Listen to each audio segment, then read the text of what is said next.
Yo, what's up, everybody? This is Jeremy with Phat Airlines. It's so nice to see you all. How y'all doing today? Today we're gonna be playing some San Diego and some LHR. Let's load up San Diego. Yeah, we're gonna play 2 airports today. I want to apologize to everybody for not streaming this week. I thought I was gonna do a stream Thursday night, but it turns out I actually had something else I had to do Thursday night. So yeah, I didn't stream. But we'll see when we can do a stream this week. Maybe we'll do one this week. That's my goal. But I have a goal today, right? We have 2 goals today. One goal is to get 10,000 silver planes. We're at 7,775. So we should be able to pretty much hit that, no problem. So that way we can get 10 free gold planes, because every week, every 7 days, you get the option to convert 10,000 silver planes to 10 gold planes. And that's the #1 objective, you know, get that premium currency for free. So yeah, let's do that. And then the second objective is to unlock Muscat. We're gonna reach level 54. Let's see if we can get 355 XP today. I think it might be doable. I don't know, we'll have to see. I think it would totally be doable if I played during this week though, so we might have to unlock Muscat next week. But it looks like we're going to be unlocking Muscat pretty soon. But yo, shout out to TJ. TJ, thank you for resubscribing on Twitch, man. We're streaming live every Saturday at 11 a.m. Eastern on YouTube and on Twitch. So join us there. What's up, Seabirds Airlines? Nice to see you. We got Class of Aviation is here. We got 897 WT is here. We got Hammy, who's first. Who else is here? We got Adam Cack, Ite, David. We got Fleeting Negligence. We got It's Noodle with the resubscription for 10 months. Thank you, brother. We got Flying Scattergun, Hungarian, France, Japan. Oh, let's land some planes. Oops, that's important. We gotta land. We can't make progress if we're not landing planes, right? There we go. What else? Who else we have here? We got Magis. Nice to see you, dude. We got Max, aka Miami. Can't believe what just happened in India. Yeah, I'm so sorry for everybody who lost anybody, loved ones in India. That's such a sad thing to hear about, man. Voitando with the 27 months. Thank you so much, bro. Again, Voitando, sorry for trolling you so hard the past month. I've been trolling Voitando with asking him like, wait. You play World of Airports, and he plays World of Airports, guys. He plays. So sorry about that, bro. Banana with the follow. Thank you. What's up, Sammy? We got Educate here. We got Voitandos in Germany. That's crazy, man. I'm in New Jersey, man. What's up, Rick Rashid? Andy Guarino is here too. Dinju, what's up, man? Who else? I think I said, oh, it's just Alfie's here. The gold plane glitch is active again. Nice.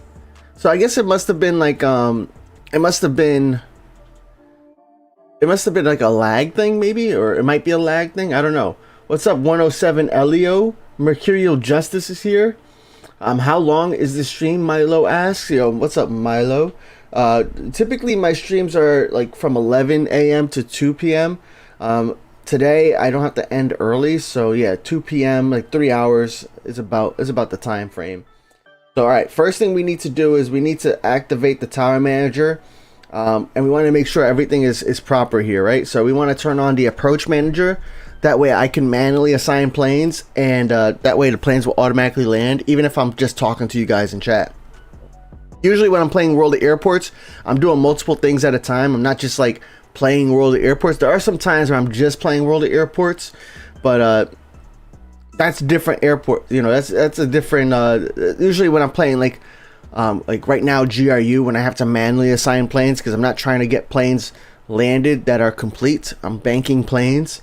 But all right, everything looks good here. We want to favorite the preferred favorite airplanes. That means our favorite airplanes are going to land first, and then of course we want the bigger planes to arrive first as well. So I have the F planes landing first, then E, then D, then C, then B, and A, then finally A. So that all looks good. We're going to go ahead and activate it.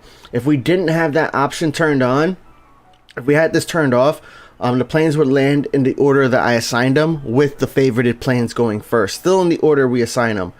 So another thing I do is I typically like to favorite planes that are close to finishing, and also special planes. So here's a Concorde. We're gonna go ahead and land that one.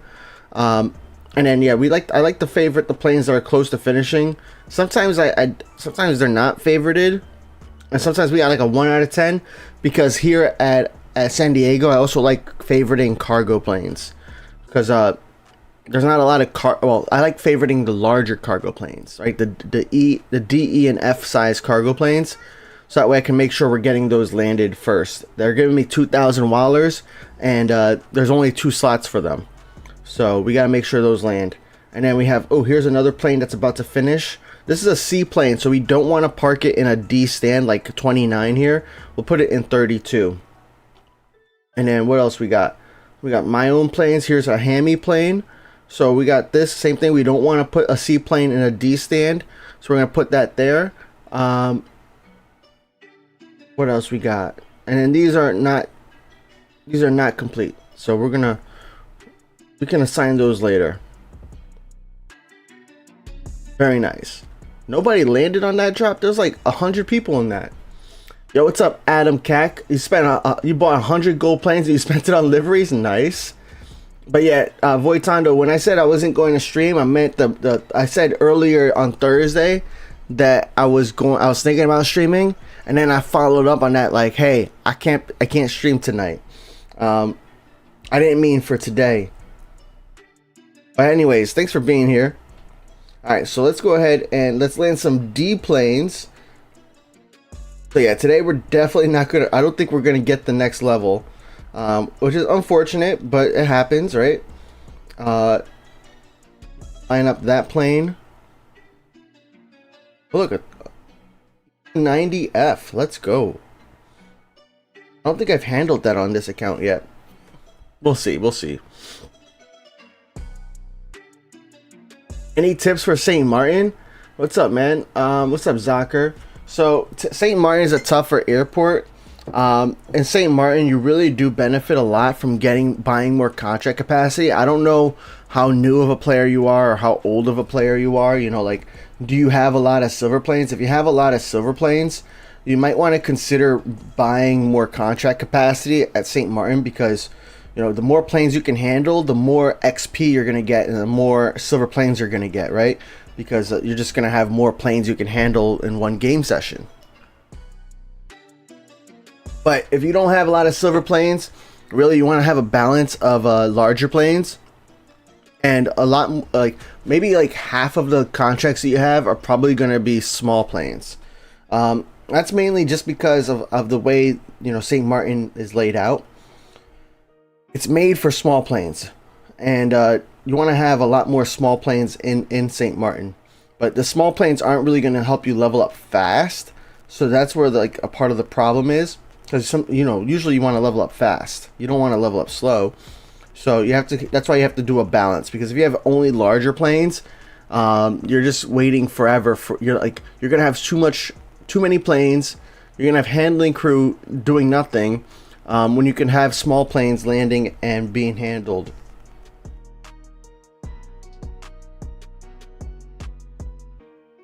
Oh, what's up, NG Maddie? Nice to see you. Dane, what's up, dude? Aviation's here. Apex Games, what's up, bro? Autofan is here too. Nice. Nathaniel's here. We made it to the live. Well, welcome, bro. If you have any questions, feel free to ask. I'm more than happy to, try to give my perspective. Sometimes, some things are super, like, the advice can vary based on, like, your playing style. So I try to ask some more questions on top of the question. I'm not trying to be rude. You forgot how to play WoA? You just click and click again. Nah, but it could be tough coming back from a break, because you got to remember, like, then you lose all these contracts too. Oh, somebody asked earlier, when's the B748 gonna get updated? There's no release date yet. So we don't know when it's going to get updated, but you know, in the dev blog, which is right here in the forum, you go to dev blog after 3.0, what's next? We go to the top. It tells us right here that we got the Embraer family overhaul. We got that already. But what's next after that is the Boeing 748F. Sorry, the 748, including the 748F, which is going to get an upgrade. So usually when those planes get upgraded, like a remodel, actually every single time when those planes get remodeled, the plane also goes up in price. So if you're considering it, you should probably buy it now instead of later. Don't wait till the price goes up when you can get it for cheaper. Because if you unlock it now, you get to keep it. You know, it's not like you have to give it up. You get to keep it. So definitely worth it, in my opinion, to unlock it now instead of later. Line up that plane. Nice. Mertz cargo plane is here. Look at that. Seabirds Club Airlines sending me a bunch of fancy planes. What's the maximum free contracts at IAD? I mean, you can get unlimited contracts at any airport if you have silver planes for it. But as far as like just based on the premium, I don't know what the numbers are when it comes to just the premium pass or without the premium pass and just the stands. Airplane fan said, "Happy early Father's Day." Thank you, man. Hope everything's going good. Yes, so far everything's great. If it's possible, since I'm on a new account, can my chatting levels be transferred? Nah, there's no way for me to do that. I don't think there's a way for me to do that. And to be honest, I'm probably not going to look it up either. But when I did, like, when I first set it up, I don't think there's a way for me to transfer, like, those levels across. Sorry, bro. Thank you for the good wishes, though. I would tell you to do, especially if you're playing World of Airports a lot, create a contract board. This is what some other people did. Create a contract board post and communicate with your players that you're connected with or contracted with in that contract board post. You know, stay active in that post, because not only like that'll keep your other players informed, it'll also keep your post up top, so that way it makes it easier for you to get more contracts. And then you also level up because you're participating in the Discord.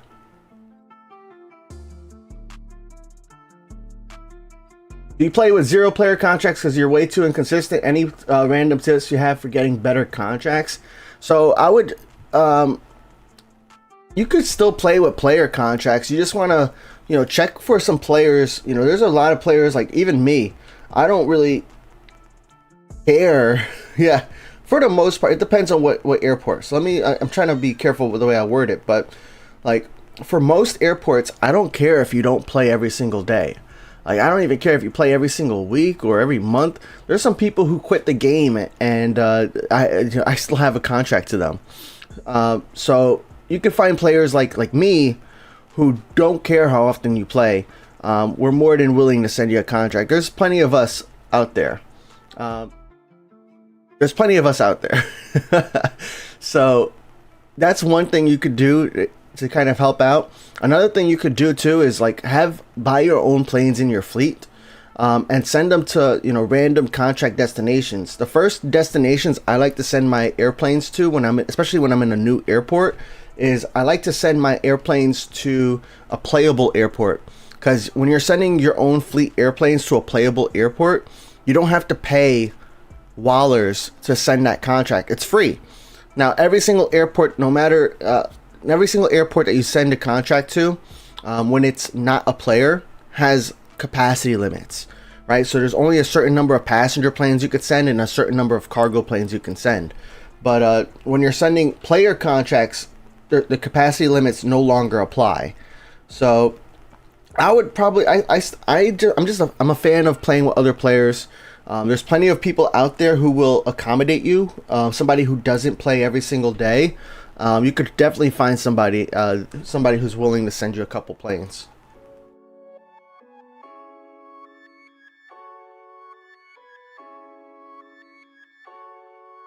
Did I send you a Concorde to San Diego or LHR? Neither, man. We're about to finish both of those airports.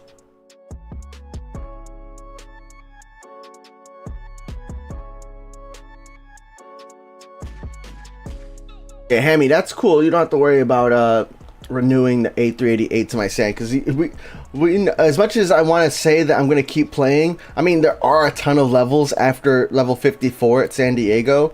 My primary focus for a while, like, wow, there's what, 26 levels, or no 16 levels after unlocking the airport that they have. That's incredible. So as much as I want to get those additional levels, I think my primary focus is to unlock all the airports, so that way we have the options to like switch airports when we want.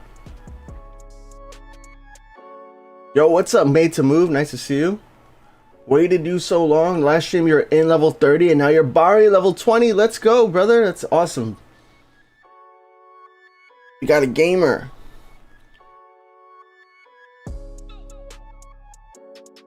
Yeah, for most of you guys who want to send me a contract to this stream account, I would probably, I mean, unless you're okay with your planes not coming back for months, you know, I would probably tell you to hold off until we unlock a new airport. Hammy asked if I started playing Sydney on Phat Airlines. I've only really played Phat Airlines like once a week, and it's like pretty much after stream. After stream, I'm like, I take like an hour break after stream is over, so that way I can decompress, you know, because talking for 3 hours straight is kind of tough. And I'm not usually a talkative person all the time. So I take like an hour to like relax. I hang out with the wife. I hang out with my son.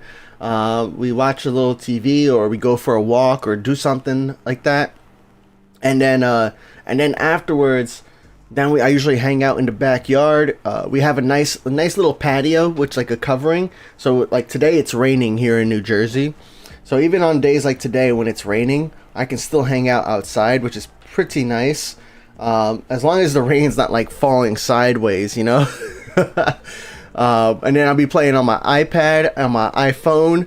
I'll be playing on my main account, which is the Phat Rican. And then I'll play on my free-to-play account, Phat Airlines. So now I haven't unlocked.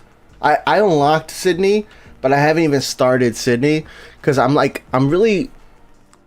struggling, because like I wanna showcase like a brand new airport, but I think I don't need to do that on Phat Airlines. I could just play Phat Airlines on Sydney. I don't need to stream it. I don't need to show the start of a new airport, because we're like 3 levels away at LHR from unlocking Sydney on Phat Empire. So I think I should just go for it, and I'll make a contract board post. I'll do a VIP contract board post first.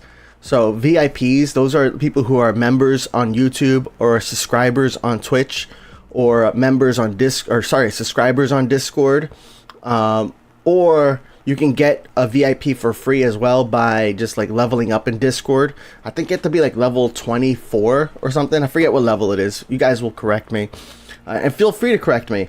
But you reach a certain level in Discord and you can get it VIP for free as well. But ultimately, VIPs, you guys get access to a VIP chat. You guys get access to a VIP contract board. Sometimes I'm a little slow with sending contracts because I'm not always buying more planes, even though I have plenty of wallers for it. Like even right here, I have 1.1 million wallers, but I'm not buying more planes. So yeah, but I always do send a contract eventually. Even if you're not a VIP anymore and you made a post in the VIP contract board, I will send you a contract eventually. That is something I will guarantee. Now, I'm not going to be immediate. I'm not going to be instant, but I will send you a contract. Easy's playing 2 accounts. You're rotating between them in all airports. Nice to see you, bro, by the way. I got your email the other day. I didn't get to like read it because it was just a notification, but I appreciate you letting me know you're still around.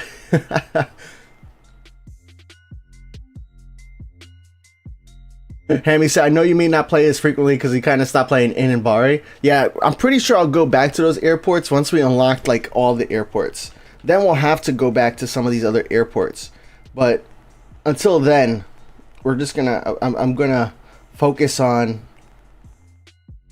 until then, I am going to focus on unlocking more airports, I really think.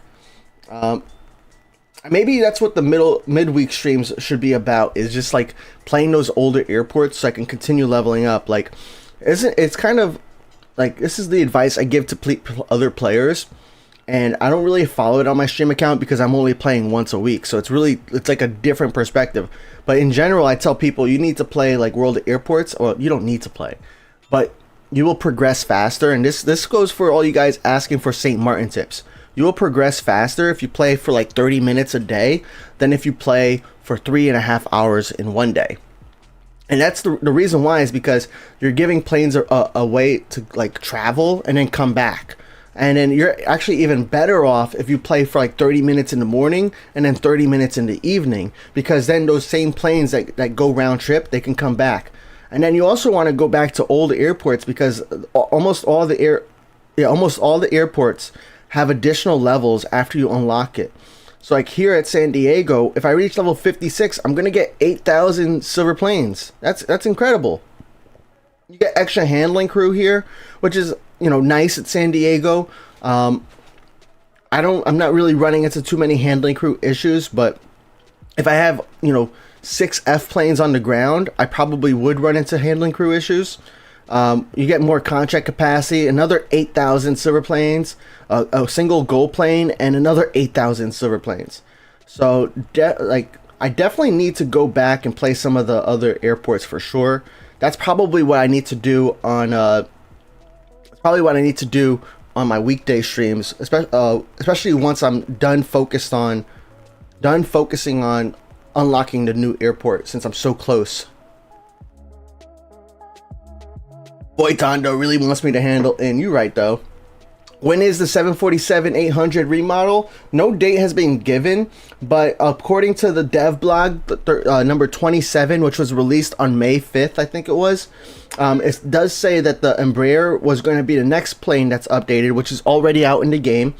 So then after that, they're adding 2 more additional aircrafts, which is the Fokker 70-100 and the Boeing 747-8.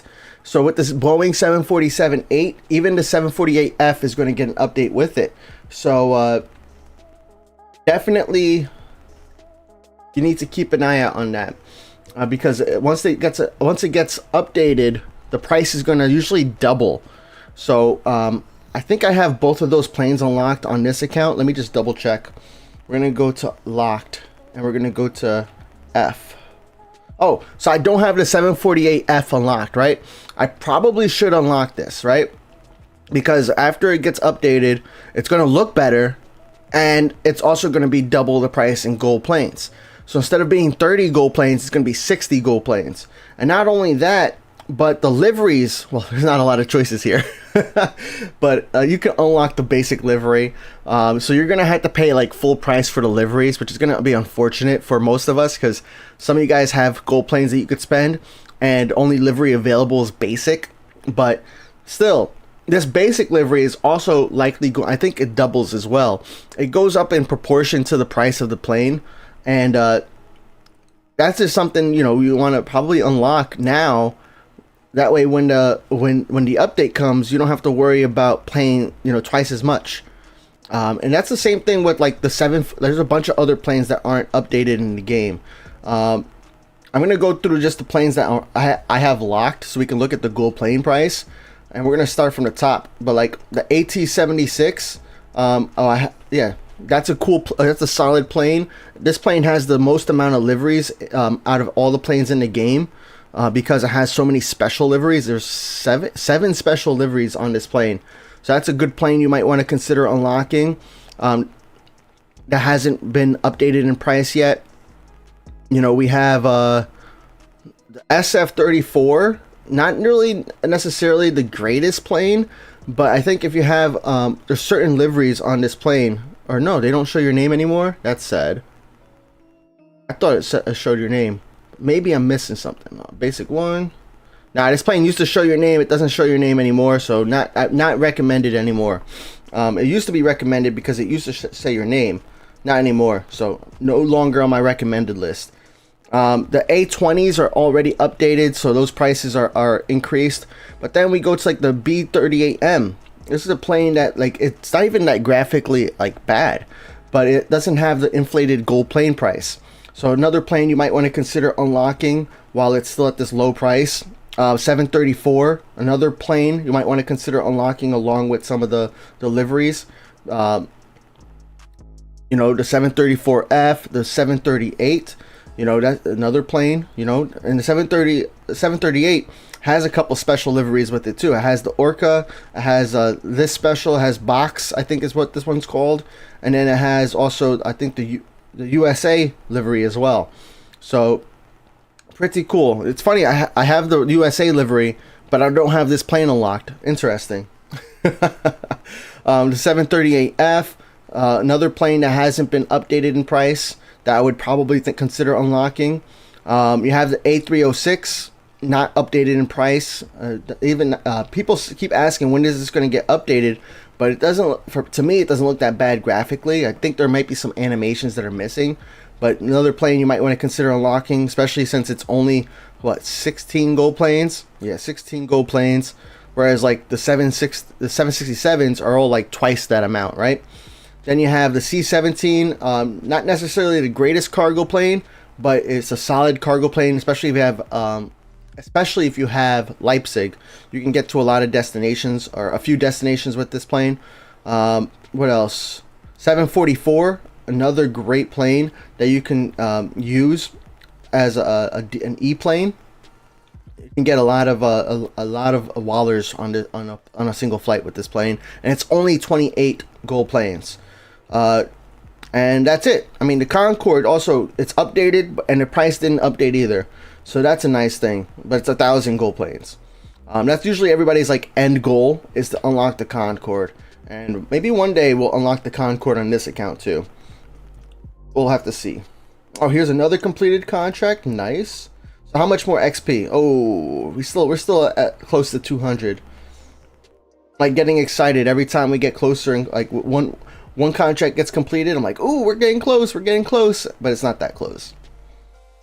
Land this one next, or actually, is there an F plane we can land? Is there an F plane we can land? No, there's just E's. So we'll land an E plane. And what I'm actually going to do is I'll land these E planes that are not, no, I have to land the, so these are player planes, but these are random contracts because they're at 0 out of 1. I'm going to land those last because I want to progress our contracts, but I am at contract capacity, so I know if somebody, Seabirds Club Airline already requested a contract. So what I'm going to do is actually I'm going to land one of these, so that way when I'm done handling it, it'll open up a contract slot again for me. So that's what I'm going to do. Not necessarily ideal because I want to make progress with other players as well. But sometimes you got to do what you got to do, because I don't want to really buy more contract capacity at this time. Especially since we're like so close to like moving on to the next airport. Not to say we're never going to play this airport again, but it's going to be a while. And yo, DJ White, thank you for for following on YouTube, bro. All right. Sorry guys, I was on a rant there for like 12 minutes and I kind of just stopped reading chat. Is it possible to play WoA on PC? What's up, Concorde fan? Nice to see you, dude. So there are ways to play World of Airports on PC, but it's not officially supported. If you have a Mac though, like a MacBook or iMac or any Apple computer that was like that came out in the last 5 years, I think it is. It has an M1 chip or higher, like M1 to M4. Then you can play World of Airports naturally on your Mac. You can just go to App Store and download World of Airports. But if you don't have a Mac and you only have a PC, then there's no like officially supported way to play World of Airports on PC right now. World of Airports was considered like looking at ways to get into like Google Play Games beta on PC. But we really haven't heard much more about that recently. Now, some people do use an Android emulator. The most popular one is BlueStacks, but there are a lot of other ones out there. It's not officially supported by the developers of World of Airports, So like, for example, when World of Airports 3.0 came out, everybody who was, or mostly, almost everybody who was playing on BlueStacks was running into an error. And that's because the developers are developing for mobile, for your phone and your tablets first, because this is a phone game. And then I think after update 3.0.1 or 2, those updates really then fixed the problems people were having on the emulators. But yeah, it's always mobile first with this game. That's the good thing though about playing on your Mac, because you're playing the mobile app. It's like the Mac uses the same the same back end as your iPad when you're playing that game. So yeah, that's just, yeah. So if you want to send me planes on this account, then you have to go on Twitch. Twitch is how you can purchase a contract spot. So you go to Twitch and you can use some fat coins, because underneath your Twitch chat you have this thing, you have this little icon that's like a fat coin, and you can use those fat coins to purchase a contract with me. It doesn't, when I say purchase, it doesn't cost any real money. All you gotta do is just be here on stream on Twitch. YouTube doesn't really have that capability, so that's why we don't have it on YouTube. YouTube doesn't have that capability at all.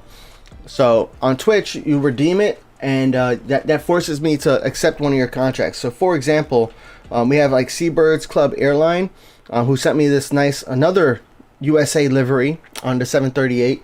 And he also purchased the M-plane contract. I do owe him to accept this. Oh, I'm at 131. Let's go. So because he purchased it like 22 minutes ago, I'm going to go ahead and accept the purchase, and I accepted the contract already. So now it is we are contract partners again. Sub is worth it. Yeah, Twitch sub is pretty nice. Not only do you get VIP on the Phat Airlines Discord server, but you also get ad-free viewing, which is amazing. I love ad-free viewing. I hate ads, but ads also kind of pay for some of the bills. What else we got? Yo, what's up, Flamingo? Nice to see you, Flamingo.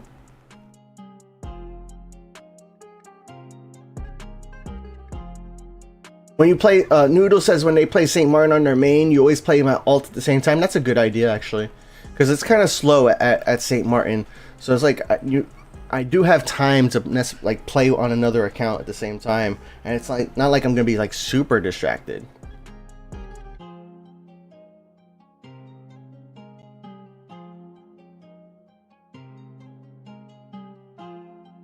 Is there any new about the next airport? Yeah.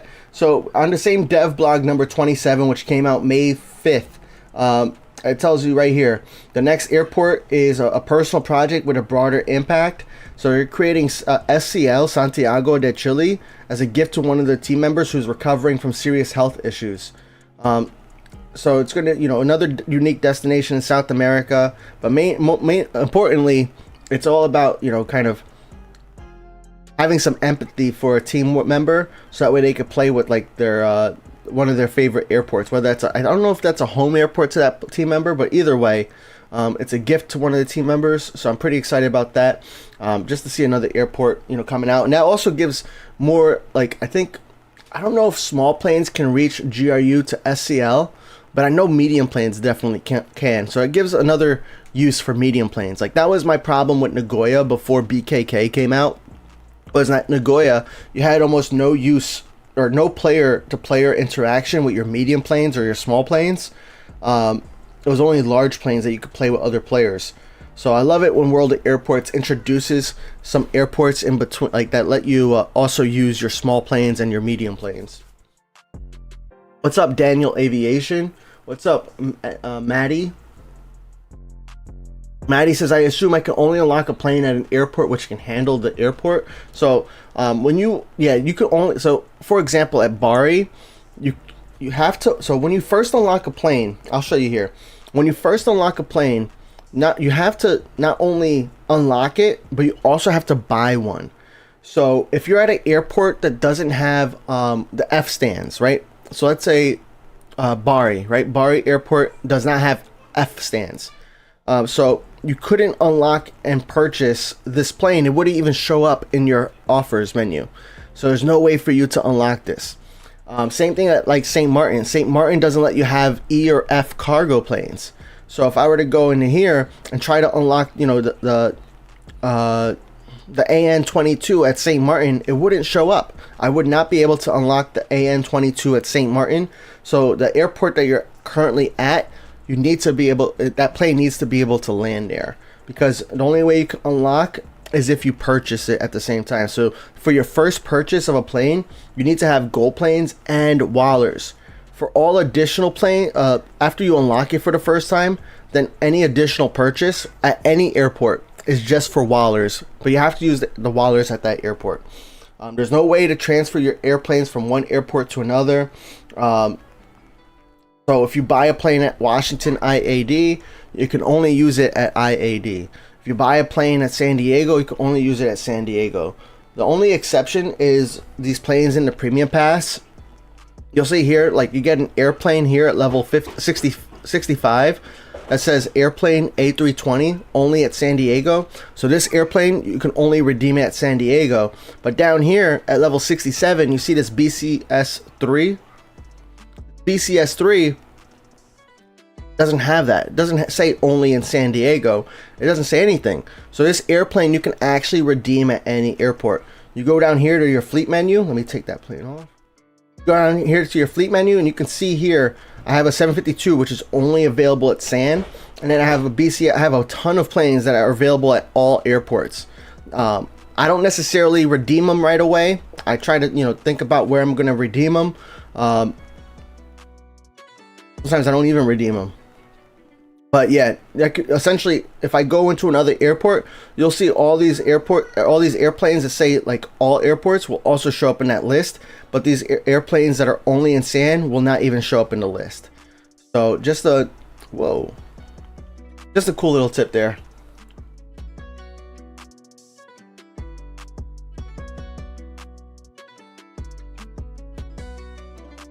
Yo, what's up, Brandon? Thank you for the well wishes. I'm doing pretty all right. Yep.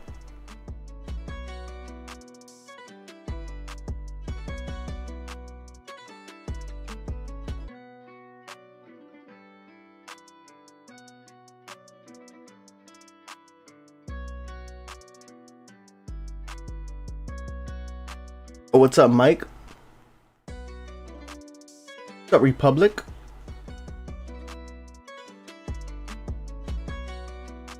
Republic said, "Hi, Phat. Last stream I asked for some plane contracts at LHR. So if you want to send me a contract to my LHR on my main account, you're more than welcome to. Everybody can send me a contract to LHR, to any of my airports, really. But LHR, IAD, and BKK are airports that I aim to play every single day. So those are your best bets if you want like send me a contract. All the other airports except for Innsbruck and Bari, I play multiple times per week. I just don't really have a daily schedule for it, and I don't. I used to say like about how much I play, but it really varies based on my moods. Some days I really want to play St. Martin. Some days I really want to play Leipzig. So I don't have any kind of schedule for those other airports. But yeah, as far as if you want to send a contract to me on this account, you do have to buy it on Twitch. It's free. It's not cost you real money. It just costs you your time, because you get points for watching on stream, watching my stream on Twitch, and then you redeem those points so you can get a contract with me. But if you want to, just send me a contract, you can feel free to send that to the Phat Rican. As far as me sending you contracts, your best bet is to make a post on the Phat Airlines Discord contract board every time I have extra planes and I'm ready to send some planes. So like, for example, last night I had a bunch of small planes just sitting at my LHR that had no contract assigned to them. So those B planes, essentially I went to the contract board and I saw that, oh, I could send these planes to Prague and to Innsbruck. So I put my contract board filter on for Prague and for Innsbruck, and then I sent a couple people those contracts to their Prague or Innsbruck, so that way they can get it. And then I mark it with the contract symbol, the little contract icon. Let me show you actually. I don't have Discord. Weird. All right, so right, you go to Phat Airlines Discord, you go click on Phat Airlines, and you go down here to the contract board, right? So we have tags. So for example, I go right here to Prague, I hit show post.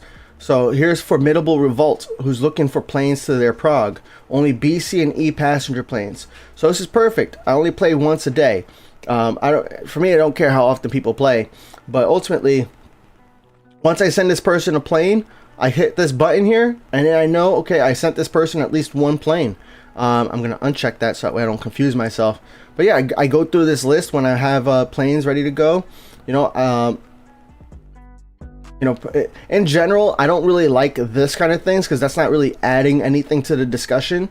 But whatever, I would say, say something more useful, like, hey, I'm still like, I like the people who say that they're level 24 or what level they are now. It kind of gives context, say, hey, you're still looking, something like that. Or you have, I have 15 contract slots available still. Say something more useful. When you just post in this, it almost looks like spam. But anyways, yeah, you do want to bump your topic to the top so that way people can see it. This is cool update right here, but actually it's from 1 minute apart, so it's not really an update. But yeah, that's what I do. I go into the contract board, I look at the tags. So that, if I have a plane that I want to send to let's say Leipzig, right? I have a cargo plane, I want to send it to Leipzig. This person right here is receiving at St. Martin and at Leipzig. So I'm going to go ahead and send this person a contract if I had something at my airport that I wanted to send to Leipzig. So that's your best bet to get a contract from me, is to make a post, and you get other contracts from other players. Post, put your username. Always put your username. I'm actually amazed at the number, because I'm amazed at the number of people who don't put their username in the beginning of their post, or in their first post. To me, it baffles me. How are people going to know who to send a plane to if you never put in their name? It just doesn't make sense to me. Always put your name in your username in that post, please, and then put in any other information that might help people understand how you play. If you play daily, put that in that post. If you play once a week, put that in the post. You don't want to mislead people, because that's how you get canceled contracts, and that's probably it's a really bad feeling when you get a canceled contract, because you could be at 4 out of 10 or even higher, but if you're not playing as often as somebody would like, then they might cancel a contract because they might feel like they can get better progress with somebody else, right? So if you set the expectations up front, then people will know what they're signing up for, and then everybody will be happy. Hungarian says C-17 is recommended by me. Nice. Voitano said, you think that the 748F will come with the cargo revamp, also with the C-17? Interesting. I think the cargo revamp is a ways. I feel like the cargo revamp is going to come with another cargo airport, just based on the context clues from what the developers said and asked the developers. They did say a cargo revamp was going to happen, and it sounded like that was going to happen around the same time a new cargo airport comes into the game. I might misunderstood that, but I think that's the way I kind of translated it or understood it. Is it bad? It's taken me 6 months to go from IN to IAD, but I played daily. You probably don't play with a lot of other players then, right, Daniel Aviation? It's why I recommend playing with other players, because these contracts with other players start off at 0 out of 10. And that gives you the maximum rewards. It gets you tier 10 rewards. If you're playing without other players and you're just doing a regular contract, you have to work your way up from tier 1 all the way up to tier 10. So it is a little bit slower, but it's more predictable, right? Because this plane from Alaska is always going to come back every 42 minutes, Every 42 minutes this plane is going to come back, so it's more predictable. Whereas this plane with Seabirds Club Airline, it may come back every 2 hours, but it depends on both of us playing at the same time, right? So if Seabirds is playing at the same time as me, which is why I like to do my stream contracts. That's why I That's why I make people pay for stream contracts, even though it's free, because I want people who are here on stream, because that way they're more likely to be playing and also sending me planes. But yeah, if Seabird Club Airline, if I'm playing San Diego for, let's say, 4 hours, right? And Seabird Club Airline is not on in an hour to handle this plane after I'm done handling, after it's on their way to them, because round trip, right? That's both ways. So an hour 45, half of that is what? 55 minutes. So it takes 55 minutes to get there, 55 minutes to get back. And then, or maybe my math might be wrong. I think it's right. I think it might be right. It might be close. Anyways, who cares? That's not important. What is important is it's less predictable, right?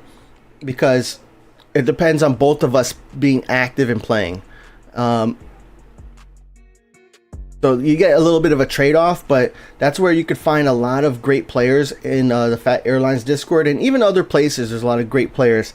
I just know the Phat Airlines Discord, and I know especially like the VIP members, a lot of them tend to be some of the more active players as well. So Dinju's gonna buy this 30 AM. Nice. I'm like 20 minutes behind in chat. Oof. So I'm gonna quickly read through. I'm gonna like just highlight some of the posts that I see here. Just so I could catch up a little bit. What's up, Dewa Trucker? Nice to see you.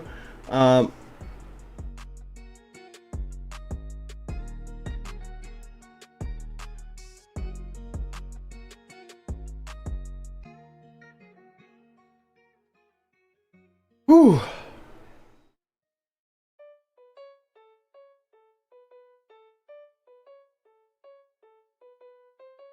Hungarian said, what should I buy, C-17 or AN-22? Probably the C-17. The AN-22, in my opinion, is more of like a showboat airplane.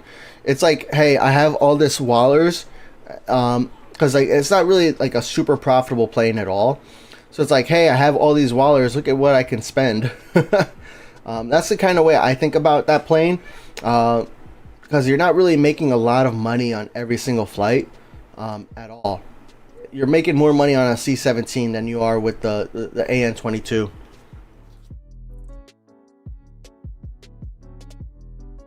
If I buy a contract, can I send it to any airport? So when you buy contracts, I'm not sure what you mean. If you're talking about like a contract to me, it's only like if you're buying a contract on Twitch, and then you know it's an M plane contract, for example.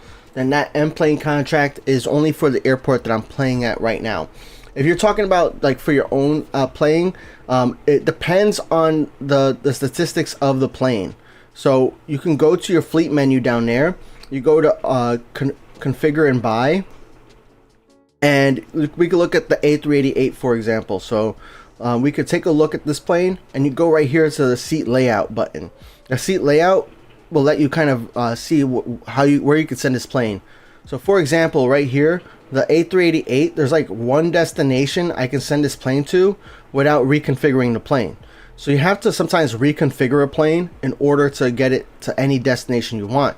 But even if you do reconfigure the plane, you'll see there's more destinations opening up. You'll see like IAD I can send now because I reconfigured it with more business class. You know, I could reconfigure it some of this with more first class and some business class, and even more airports will open up. But then there's other airports that will never be qualified because of the profit reason and because of the demand reason, and sometimes even because of the runway. Let me see here.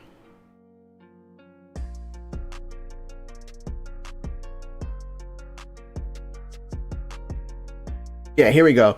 Like for example, I could never, you would never, no matter how hard you try to configure this to make it profitable, the runway is just too short for this airplane. So there's no way we could send it to Poland there. So the answer is no. But I wanted to go a little bit more in depth than just a straight up no. I've unlocked Muscat. Will you play that airport frequently? I probably play it as frequently as I play Prague. Yeah. I do rotate. So on this account, I try to rotate my airports. Just lately, I really, so like last week, I played San Diego and Prague, right? This week, I'm playing San Diego and LHR. So I'm really focused on San Diego because we're so close to unlocking the next airport, to unlocking Muscat. But like once we have Prague, Muscat, and Sydney, I'm just gonna rotate between those three airports for like, until one of them is really close to leveling up. Then we're gonna mainly play that one that is close to unlocking the next airport, and then continue the cycle. All about getting over that last hump. Any D planes? Any D planes? No D planes.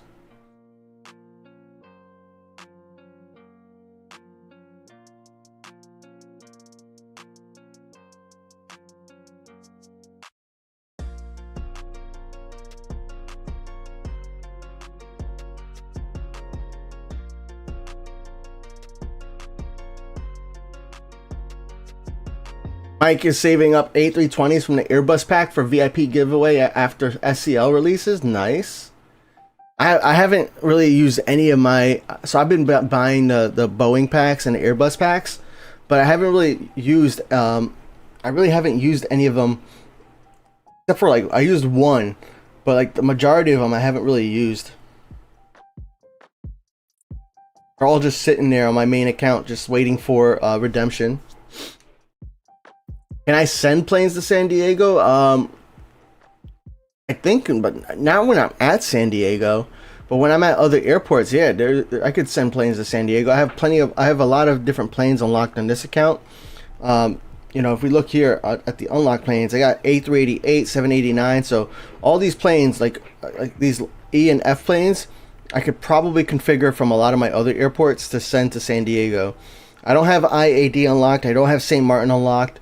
So I can't send any C planes or B planes to San Diego.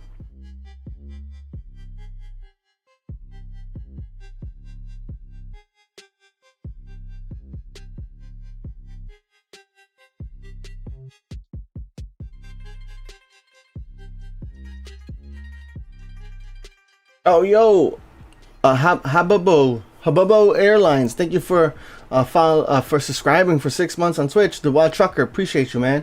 Sorry I missed. I think I was in the middle of a rant and I saw it, but I wanted to finish my little statement before I interrupted, and then I forgot about it. My bad, dude. Thank you so much for the support.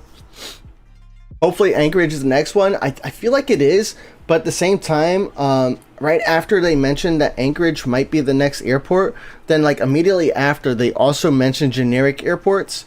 So I don't know if like Anchorage is going to be a generic airport or if it's going to be like airport that then that's actually in the game. Generic airports kind of just throws some confusion because like essentially any airport can be in the game with generic airports. Can you transfer Android account to my new iPhone? Nah, there's no way right now to do that. And I know so many people want that to be a feature in the game. It does, I have some feelings based on what I'm seeing around that it's going to be coming out. But even right here in the forum here, if we go to World Airports Forum and then you go to support and help, I think there's an answer on this too. So let me see here. There's nothing here. I thought there was a message here about like moving your account from iOS to Android, but I guess not. But yeah, there's no way right now to move your account from iOS to Android or from Android to iOS. So you got to start from fresh right now, which is sad because like a lot of us spend a lot of time playing the game just to lose it, because you switch phones. It kind of stinks, especially when you are linked to the cloud and all that. I do hope that they come up with a solution for that pretty soon, though. Really hope so.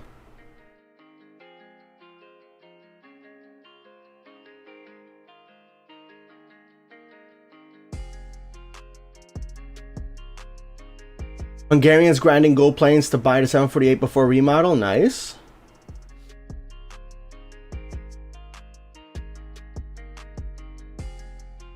Is your stream delayed because you send messages and then replies like 15 minutes later? No, I'm like 9 minutes behind chat right now. Because like when people are asking questions, I'm not just giving a yes or no answer. That's not the way I do things. I like to give you the whole answer. So I could just, you know, easily read your question and just say yes. But that doesn't really help you become a better player. Do you know what I'm saying? I want you to understand why I'm saying yes, because there's certain scenarios where the answer might be no. You know, so I'm trying to give you like the whole picture, so that way you become a better player. Not just that you're always asking questions. I want you to be able to understand for yourself, right? What I think, I don't know. I think that, is this in the Bible? But if you teach a man if you catch a man a fish, you feed him for a day. But if you teach a man how to fish, you feed him for a lifetime, right? And that's what I'm trying to do. I'm trying to teach you guys how to play World of Airports. I'm not just trying to give you yes or no answers. Also, some of these things too, I also make into videos, short videos, long videos. So it's also good because it helps out other players. Thank you, Adam, for explaining. Isn't delayed, Phat is behind in chat. Yep. Well, welcome to the stream. That's a frequent occurrence here. I'm never. It's very rare where I'm not. It's very rare where I'm at the current time in chat. You thought your latency was very bad? Nah, my latency is very bad.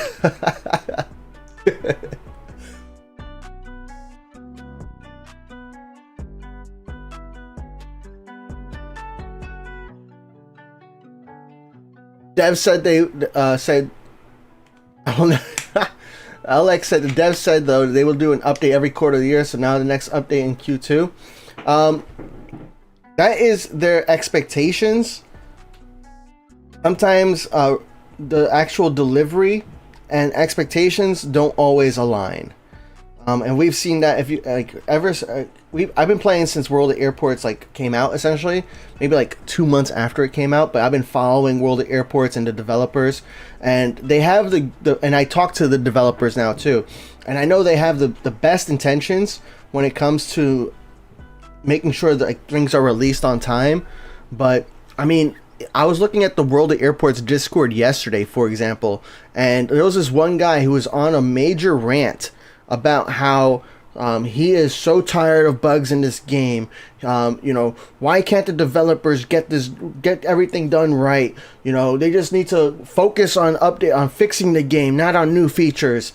And then you got people who also say, hey, why aren't we getting any updates? And it's such a tough spot to be in as a developer, because you got people who just want the game to work properly, and then you want people who also want to enjoy the game and enjoy new things in the game. How do you find that balance when you got people who are vocal on both sides? You can't. You have to figure out what's working. And you know, when I do test, you know, for World of Airports betas, before like a lot of the updates before they come out, I'm testing them out. I'm finding bugs ahead of time, but also I'm not playing on an old device either. And I'm pretty sure a lot of the developers also, they're not on like an iPhone 11, which I think there's a few of you on, right? We're on the iPhone 16. we're not playing on a 5-year-old device. We're playing on a 1 or 2-year-old device. So, you know, when we're finding bugs, it's because of like core things in the game. It's not because of poor phone performance. But yeah, I mean, everybody, there's going to happen, and that's what they do end up fixing those bugs, and sometimes it takes it's a long time to fix. I'm not a developer, but I've talked to a lot of developers, you know, outside of World of Airports too, and sometimes these bugs are really hard to find because, like, one, it's a device specific, right? So you have to figure out where in the code is causing this problem with this device in particular. And then if you don't have the device, there's no way for you to really test if it's actually working. You know, so yeah, it's a very complicated thing. But this one guy was just going on a rant. He was so upset about how many updates we're getting and how like some bugs were never fixed. And some of his rants were kind of like spot on. Like, for example, some bugs that were fixed in, like, let's say 3.0.1, then reappear at 3.0.3, and it's like, oh my gosh, what are they doing? It's like, I think it's version control that needs to improve on. And then some people were saying like they need to hire more people, but I don't think hiring more people is always the answer. You know, sometimes, you know, when you hire a new person, it actually can cause a lot more problems because you have to first teach them what's going on. You have to teach them the code, and then they have to get acclimated to the code, and then they have to learn what to do with that, right? And every single programmer has like their own way of doing things. So ultimately, yes, I'm expecting an update in Q2. You know, every 3 to 4 months for an airport. So GRU came out in April 1st. So I'm expecting something maybe July or August for the next airport. You know what I'm saying?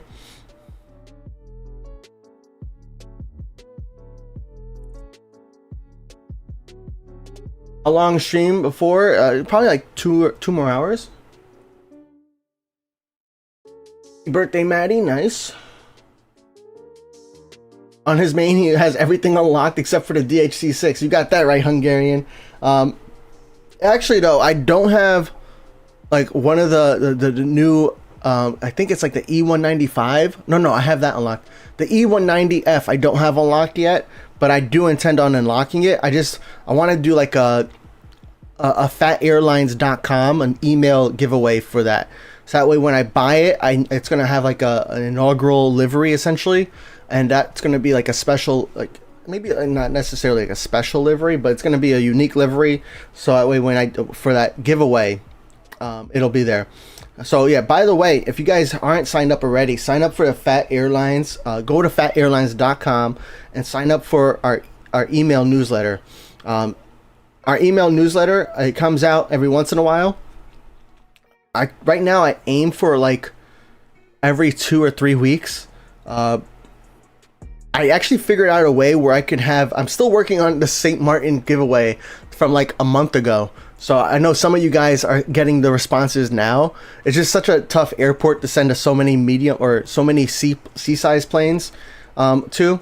But I'm still working on those. But I did figure out a way where I can do multiple emails and still get everybody, you know, completed and not like miss on somebody. So yeah, we're gonna do a giveaway with like a cargo plane next. I think. Like I think I'm gonna unlock the E195F. I don't know if that's gonna be the next one or what's gonna be the next one. I kind of want to do a plane from BKK as well. I have so much contract capacity at BKK right now that it's like, all right, maybe I should unlock or do a giveaway from that airport.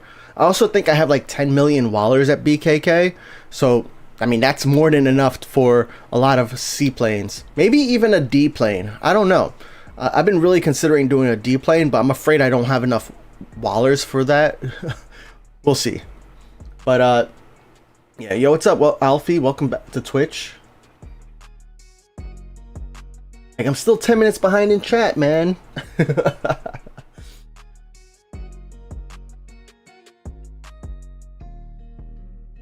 Yeah, I wish they would allow cross-platform gameplay too.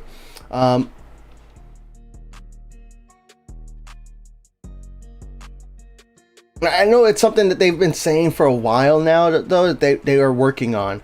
So I'm like wondering when it's going to actually come out, because like the same, I mean, we've heard the same thing about alliances. Is something that they've been working on for a while too, and it's still not out. So like, how long is it going to be? I'm not trying to rush them though, because like ultimately you don't want people losing their accounts when they're trying to transfer it over or link it or whatever. So it's like super important, right? They have to get it right.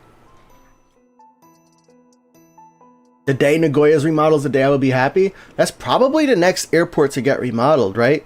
I mean, they did add a train to Nagoya, though, right? They did add a train.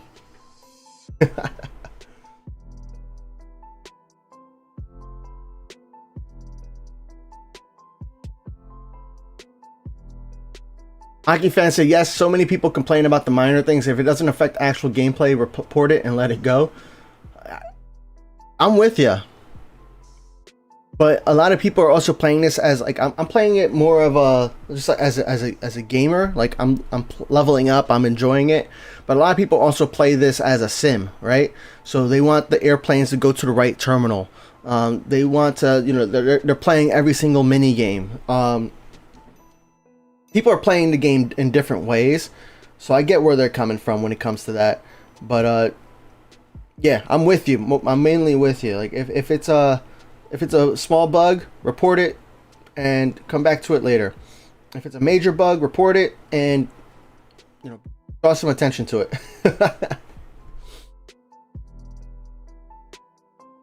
How do you find your player name? So, I mean, on the bottom left, and you can't see it because I got this blue bar down here. And I have this blue bar down here because sometimes I'm playing on a beta version and you guys don't know it. So you don't know what version number I'm playing. But anyways, on the bottom left here, it has your World at Airports number. Actually, I'm gonna let's see if I can hide this.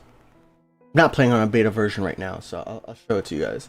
But I don't know how. Let me figure it out. Into overlay. There we go. So let me put it right here. Yeah, you see down here on the bottom left, it says WOA 3.0.4, and then it has my username, Phat Empire. Oh, let me show you guys on YouTube too. Hold on, because you guys on YouTube can't see it. So let's go to YouTube, and we're gonna turn off this. There we go. All right. So yeah, down here on the bottom left, underneath this player card, you have the World of Airports version number, and then you have your player name. Another way, I mean, you also have up here. So let me turn those back on. Yeah, sometimes I'm on a beta version and you guys don't even know. Oh, okay. Anyways, another way. So that's your username. Whoa, what did I do? Your username. Another way too, you have your ID. So you can go right here to the menu, and you click on this copy button right here, and the copy button is going to give you your player ID. So the player ID is really not ideal for people to use. I wouldn't really recommend it because it's really hard to type in. Your player ID is also case sensitive. So I copied it, I'm gonna paste it here. So that's my player ID. Now, the only time I would give my player ID to other players is if I have, like, let's say I have weird characters in my username.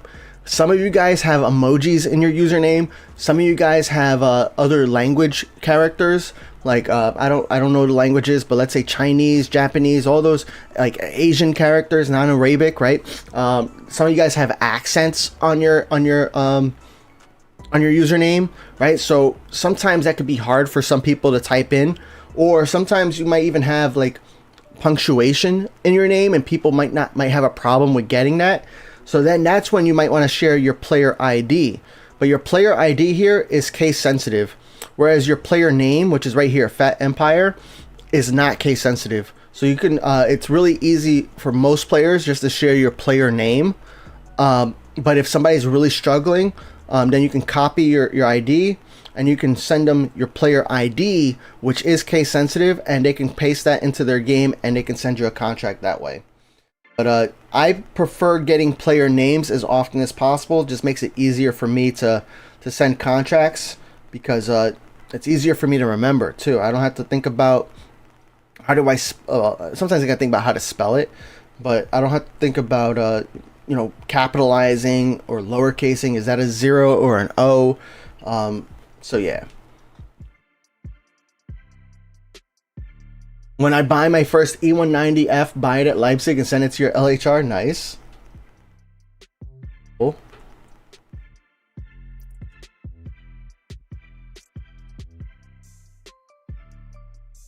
All right, we're gonna add like 10 more minutes to the landing approach manager.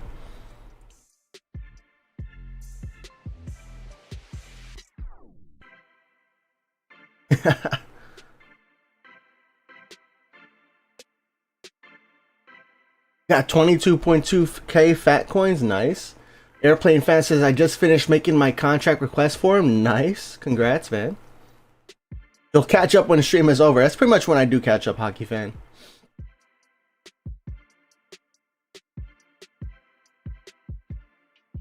San Diego has more cargo stands in real life than in WoA. Really? Interesting. Very interesting. I'm not gonna land those planes because I want to keep the D stands open for when we come back next week. But yeah, these planes are being handled, so that's good. We got the approach manager on, so there we go. We got this E plane landing.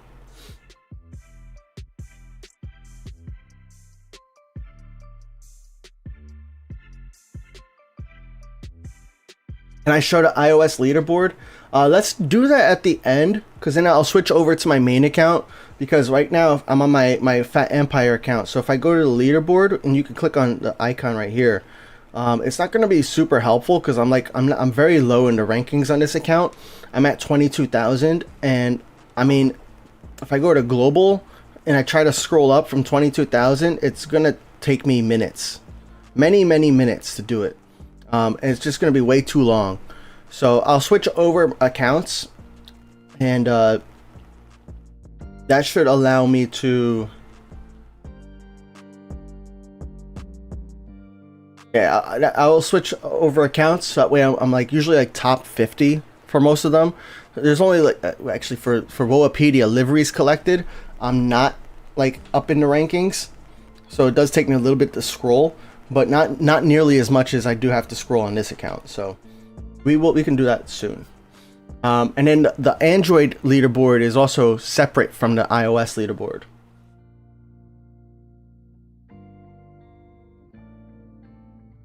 And the cool thing is, like, what they added recently, World of Airports added, and actually I think it was 3.0.4, but they added this feature where you can go into a player's card, you click on the info button, you go to contract, and you can copy their player name.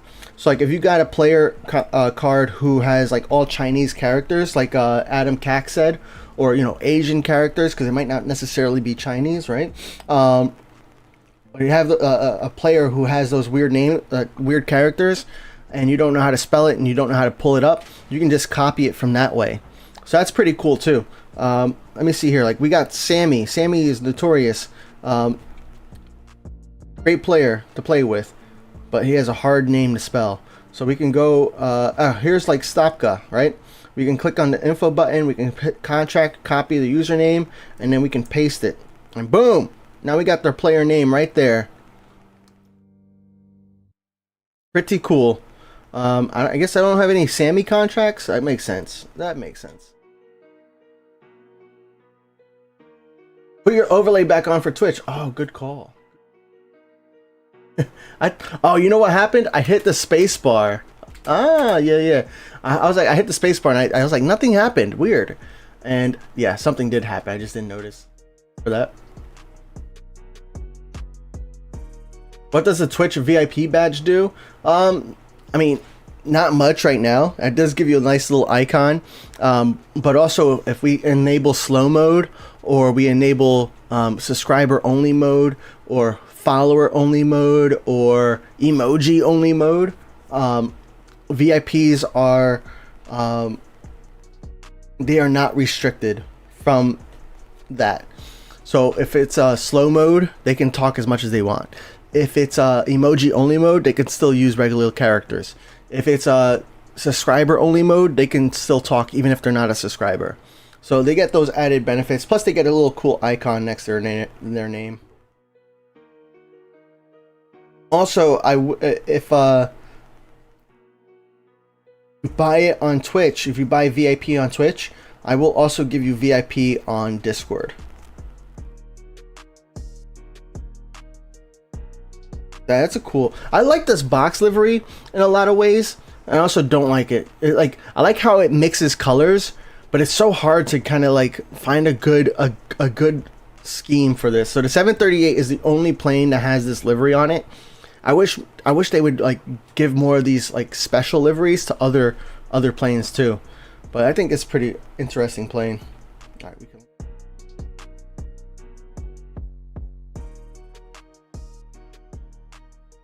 Why do you have subscription? Maybe Flamingo gifted it to you, bro. You check your notifications. I think like on the top right on Twitch, if you're on desktop, there's like a little notification. It looks like a mailbox almost icon, and you can check to see who gifted you a sub. It's probably Flamingo. What's up, Razor? Razor says since 3.0.3, you've been having crash problems on your device. Now support if you can transfer your data from iOS to Android. Seems it can't do it. The good thing is apparently account synchronization will arrive soon in an update. I hope so. Sorry for wall text. That's good news, man. That's good news to hear. Well, hold on. Let me backtrack.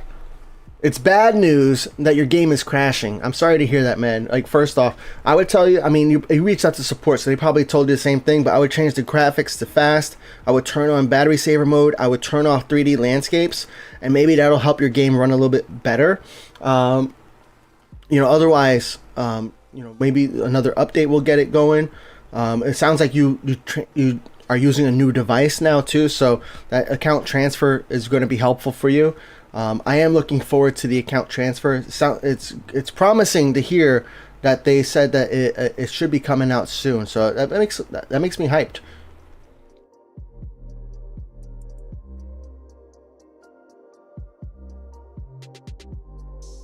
Garen's gonna mass buy some 77 LFs. Let's go. Nice.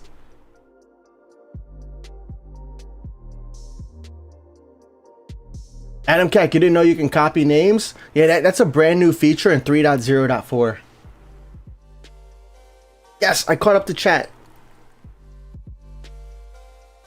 NG Maddie has 38 gold planes. Should buy the A388 as their first plane, or anybody have suggestions for other stuff?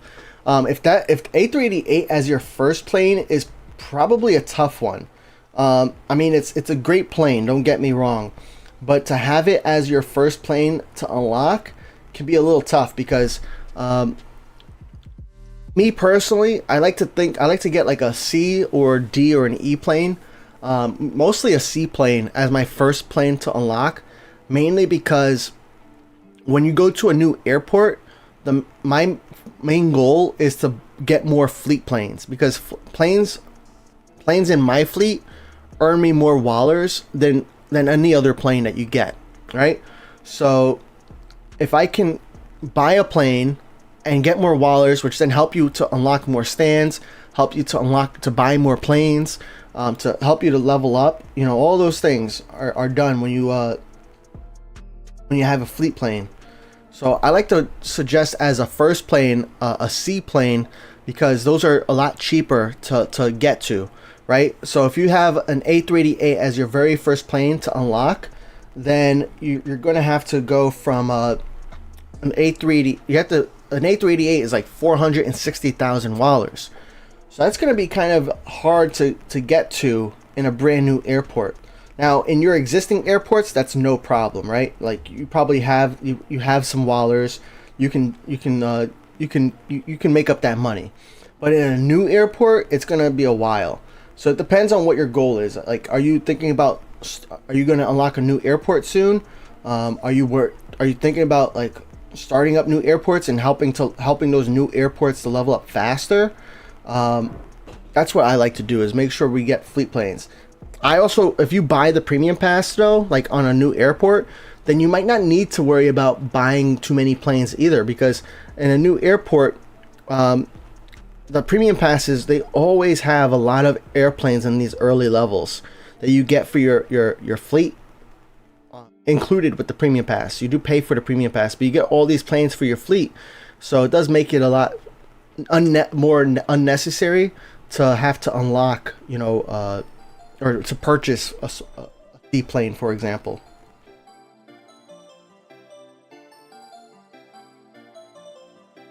So yeah, I mean, it all like depends upon you, right? In a lot of ways. Oh yeah, so here's a nice, foreign name, but you can hit the copy button here, and now I have their name right there. So cool. And this is just a random arrival, but like, hey, I know this person's playing IAD, right? I might just send them a contract. I've done that a few times before too, where I just sent somebody who I got a random arrival contract plane from. I just sent them a contract request back, and most of the times they accept it. It's kind of interesting.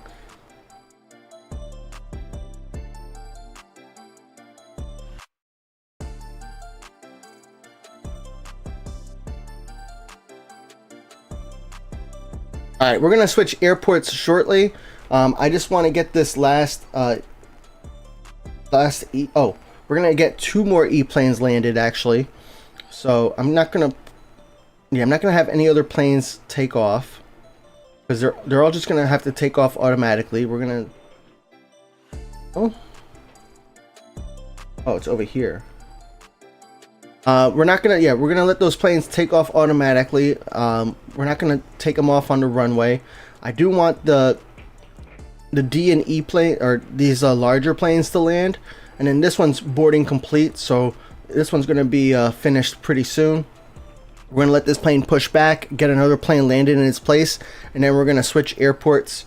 It looks like next Saturday, or maybe even this week, if I do stream for 30 minutes. I think that's all I need, is like another 30 minutes on another day to kind of unlock Muscat. Because what? I need 180 more XP. And let's push this back. I probably should have waited. Oh well. We go to contracts here. Go to hearted planes. We got this from our, this is at 8 out of 10. We got Mert, who's at 9 out of 10, and Mert usually always sends me a plane. That's 120 XP right there. Yeah, Mert is a constant player. Dietary Barbarian, I don't think I've seen this plane in a while.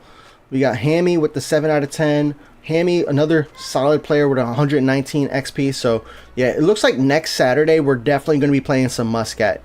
The good news is, if I do unlock Muscat during the week, I am not going to play Muscat during the week. I'm going to wait until next Saturday, you know, our normal streaming time, in order to play it. But yeah, I'm looking forward to it. It's going to be exciting. A Roblox game reached 50 million current players. Nice. I've had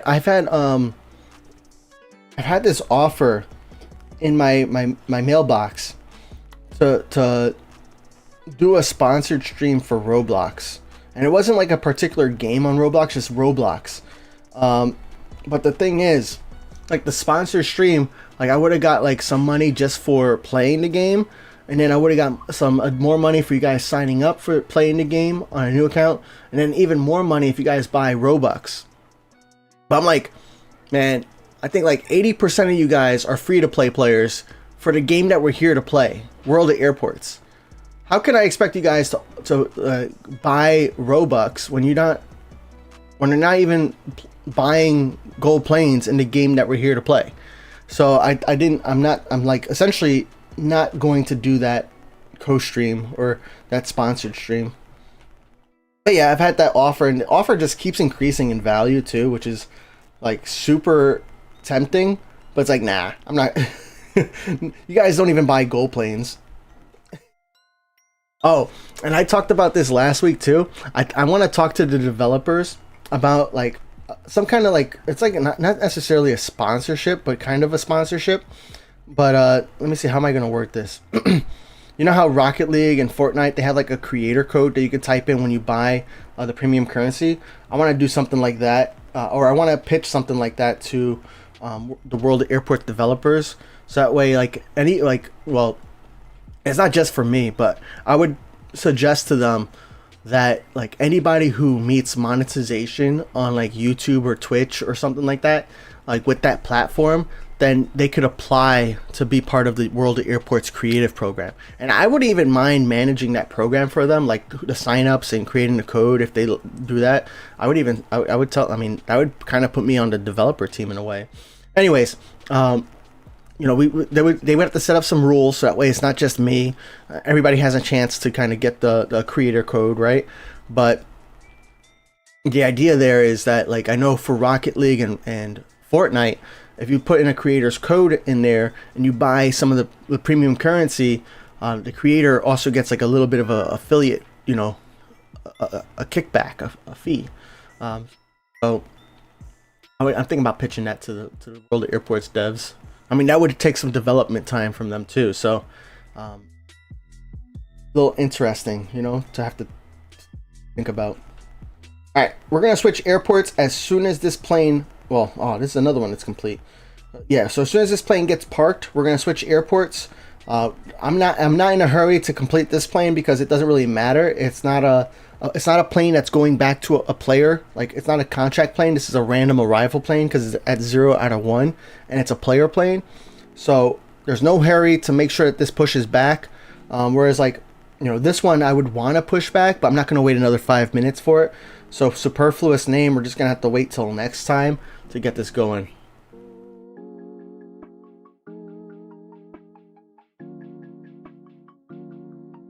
I say avoid in the beginning of the stream. Voitano's a good connection partner. Now people are asking him. He's like, "Why are you asking me?" And please keep chat in English, or we're gonna have to ban you.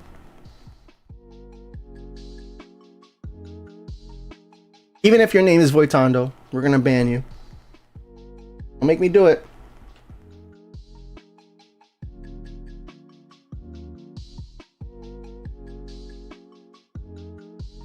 Yeah, we're gonna switch to LHR shortly. All right, parked. So as soon as the game says parked, that's when you're good to go.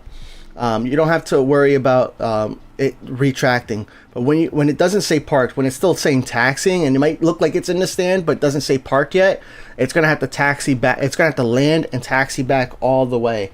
So you definitely want to wait until it says parked. That's number one. All right, so we're gonna do an hour and a half here at LHR. Let's see where we're at in the previous in the progress rewards here. So we're level 76. We got the Concorde, and we have level 81 to go for Sydney. So not nearly as close as we are at San Diego, but we also have a lot of planes here. We have 329 contracts, so it could be a lot faster, because I think at San Diego there was like 130 contracts. So we have a lot more planes here to land, which it benefits us. One thing I like to do is we like to heart the planes that are super important for me to land first. So we got the Concords. Let's see if there's any more Concords here. Yep, here's a Concorde right here from Easy. Man, these Concords are at 9 out of 10. Let's go. Here's Laughlot's with another Concorde, and Seabird, nice, with another Concorde. We got this plane that's requiring maintenance. Actually, that's a good idea. Let's check through this list to see if how many planes there are that requires maintenance. Not a lot, so that's good. We got some planes that require pushback, so we're going to go ahead and push them back. This requires pushback. We have I don't see any other planes that require maintenance, and maintenance is expensive. All right, that's looking good. We're gonna filter to the up, to the departing planes, and that's looking good. Filter to the planes that need handling. There we go. All right, cool. And back to the hearted planes. I'll land the hearted planes first. They would always land first as well, because I'm pretty sure in my approach manager, yeah, I have prefer favorite airplanes. But in this airport, I don't have the arrival sequence turned on. And I don't have it turned on in LHR, because another thing I want to do is I want to make sure we're getting some of these cargo planes landed as well. I don't know if Monika's here. I don't think I've seen them in chat. But I like to land these cargo planes first, because there's only a limited number of cargo stands here. So it's very helpful to like assign the cargo planes first, so that way we can then also get them landed and handled. And then the next cargo plane can come in. But here's an A388 that's almost complete, so that's really nice. Here's an E175, so we'll wait on that. We got GRU planes. I'm also going to land first, mainly because I assume if you're sending me a plane from GRU, you're probably still trying to level it up.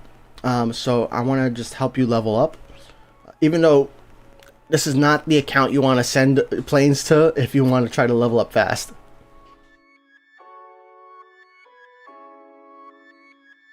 You're you're Nagoya level 22. How do you get E or F contracts quickly? I mean, the only way to get E or F contracts quickly is by getting other players to send you planes. That is like the only way. Otherwise, you're gonna have to wait till you're at an international airport, and then you can, once you're at an international airport, then you can start rolling for like planes here. Like every 2 days, you have the option here to accept a contract as a random contract. You could always also go to map contracts. Let me generate a random here. You could also go to map contracts here, and you can like look for different airports, and you can actually even filter for an E plane airport or an F plane airport or a G plane, which I don't think any airports have E planes. But you can look at the airports. You can see, you know, what planes you can get, and you can buy it for Wallers as well. But if you're not an international airport and the contract type is international, that contract's going to cost you silver planes. So really, your best bet for most players, especially if you're only level 22 or so, right, at Nagoya, is to get players to send other players to send you those contracts. That will help you with getting those contracts and leveling up fast.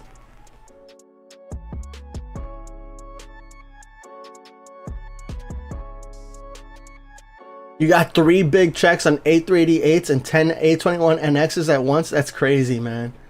That's crazy. That stinks. But what are the chances? I mean, I guess it makes sense in some ways, but like, what are the chances though that all of your A321 or A21NXs are going to be on a check at the same time?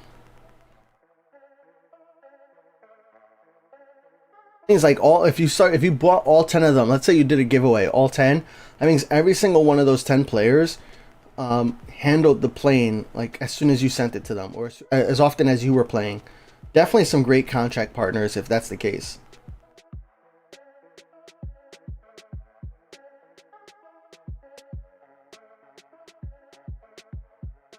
We got some airplanes to take off and to push back. So LHR is one of those airports where you could really benefit from activating more than one of the tower managers. You know how at San Diego I was completely fine with just the approach manager? At LHR, you could benefit from the ground manager because the ground manager does pushbacks and runway crossings. So like, you might not need that immediately, but like once you start parking planes down here, like we got this 77W that's pushing back, and we have this B734F that needs to cross the runway. It could be helpful just to have the ground manager to actively push back the planes and just let planes cross the runway. So that could be helpful. And then also it becomes helpful to have a departure manager to make sure that these planes are just leaving, because this queue, especially with the larger planes, if you play the way I play, where I have all the larger planes landing first, that departure queue gets really long because the large planes take up a lot of space. And you might end up like, I've had queues all the way down to here, which end up blocking some of the planes that need to go right here. I've had departure queues that go like all the way down here, which then block planes from crossing the runway, which then block planes from landing or parking over here. So definitely a good idea, in my opinion, to like explore adding additional tower managers, where in like a lot of the one runway airports, you could be fine with just the approach manager. Either that, you got to really pay close attention to the game, which I don't always do. I don't know if you noticed. I'm not necessarily paying the closest attention to the game. Oh, what's up, LOL? It's me. Thanks for joining us on a live. Appreciate that, man.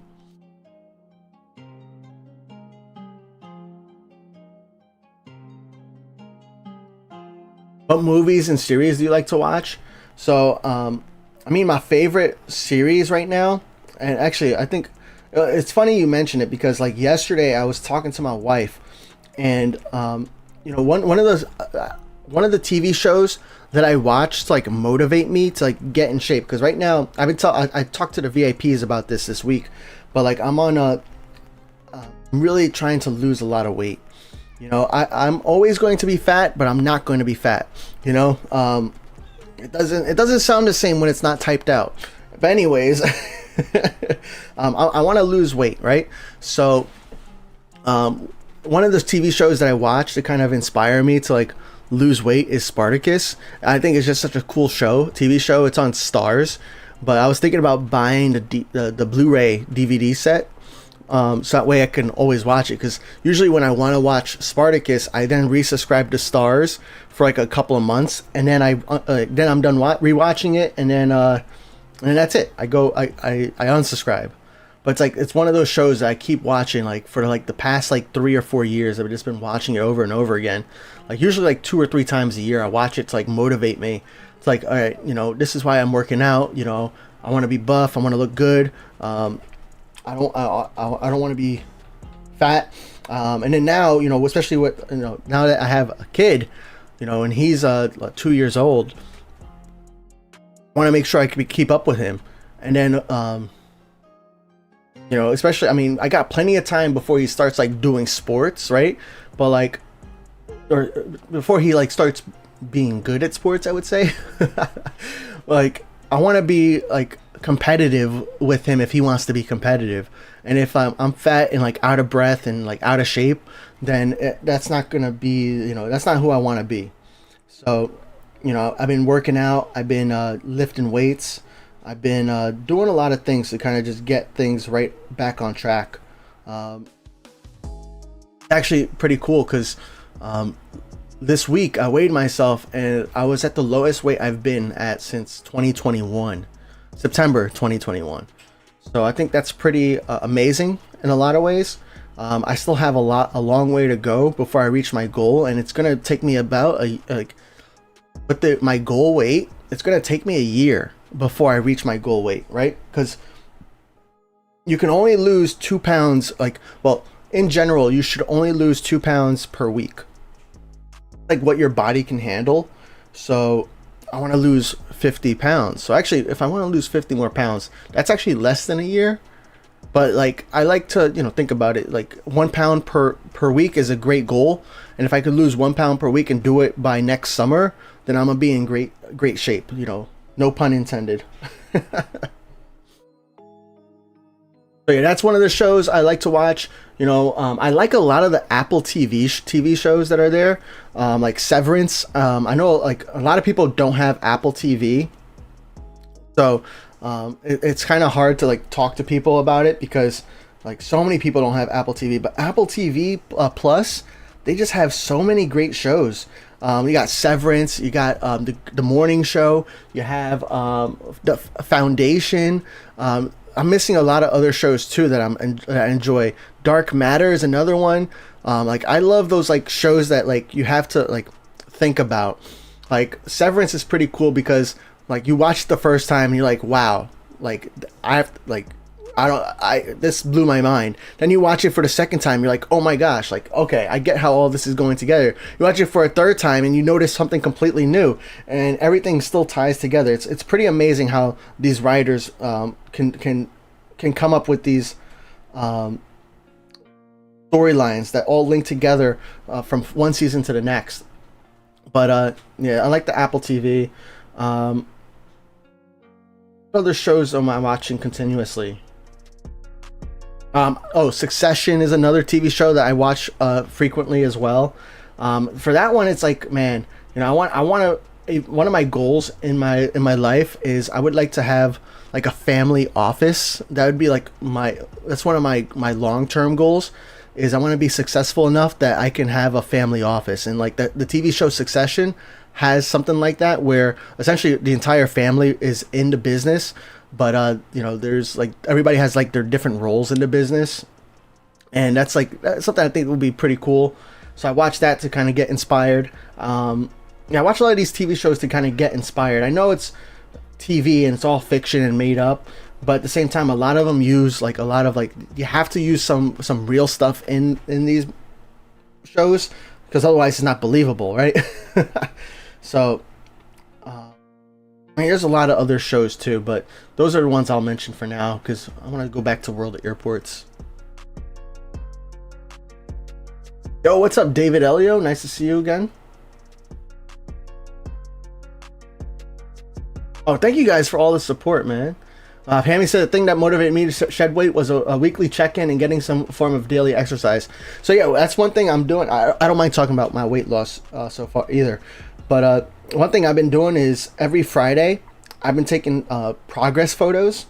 So like, and I actually only been doing that for 3 weeks now.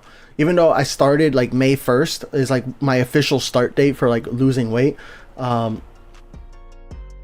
only started taking progress photos for 3 weeks. So, I don't see a lot of change, but you do see some change if you look. And I mean, over the course of time, I would love to see the time lapse. You know what I'm saying? Like see the time lapse from one photo to the next and see how everything changes in 1 year or whatever. So, and then once a month, I'm also going to measure like my neck, my waist, my hip. I haven't really measured my muscles, which I know some other people do, because my goal isn't necessarily to get like big and muscular. I mean, that would be nice. Like, I want to be like the best looking guy at the pool or the beach. But like, I mean, if you've ever been to a pool or a beach nowadays, that's not a high bar. I mean, it's not it's a very low bar to overcome. So yeah, maybe I should be measuring more.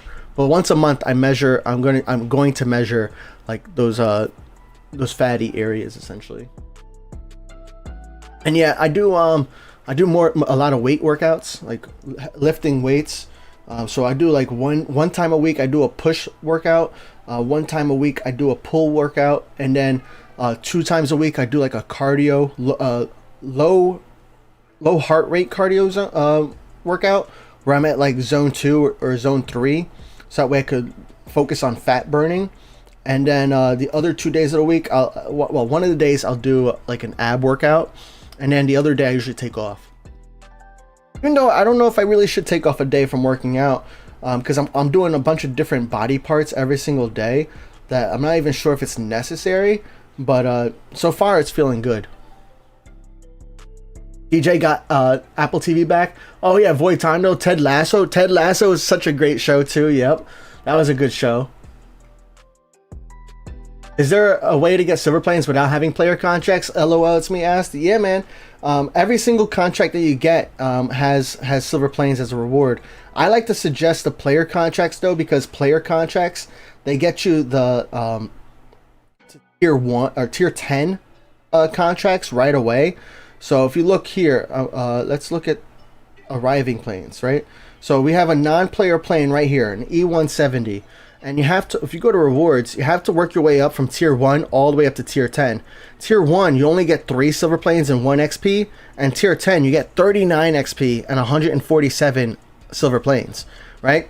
Whereas if I don't think I have another E190. Let me see, E170. Here's an E170 right here. That's on a player contract. And I'm right off the bat getting 147 silver planes and 39 XP. So I don't have to worry about upgrading it and getting to the max level. That's why I like player contracts, but there is a negative to player contracts, right? The other player has to play. And you can't control if the other player is playing the game or not. You have no control over that. You can ping them, you can send them messages, check in on them, remind them, but you can't force them to play. You can't play the game for them. So that is the negative about that. But if you join the Phat Airlines Discord and check out, and hang out, and just even if you lurk a little bit, you can find out who are the most active players. And not necessarily, it's not always the people who chat the most who are the most active, by the way. But there is a big correlation. If they chat a lot in the Discord about World of Airports, let's say they're chatting in World of Airports gameplay chat, for example, they probably also play a lot of World of Airports. If they're chatting a lot in gameplay chat, or general chat, they might not be a super active player, but they might be too. But look at the contract board, look at who other players are trying to connect with, see who are my contract partners, even on the stream, because like the people who are sending me contracts on stream too, or buying contracts on stream, they also know, for the most part, I'm missing contracts, by the way. They also know that I'm not playing every single day, I'm playing once a week. Less, because I'm not playing every single airport once a week either. So it could be even less frequently. But yeah. Yo, Stitches, you sent me an X-Plane, or you redeemed the X-Plane contract. So all we need from you is you to send me the X-Plane, and I will be more than happy to accept it from you. If you don't send it to me, I will refund you back. But thank you for that purchase.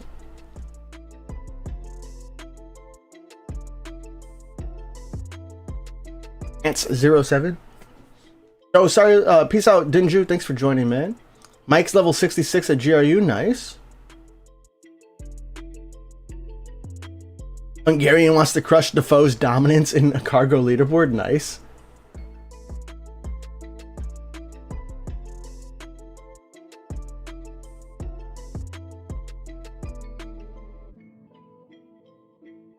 One thing I want to get better at too, which I've been practicing off stream, is I want to get better at like just being when I'm not like switching airplanes.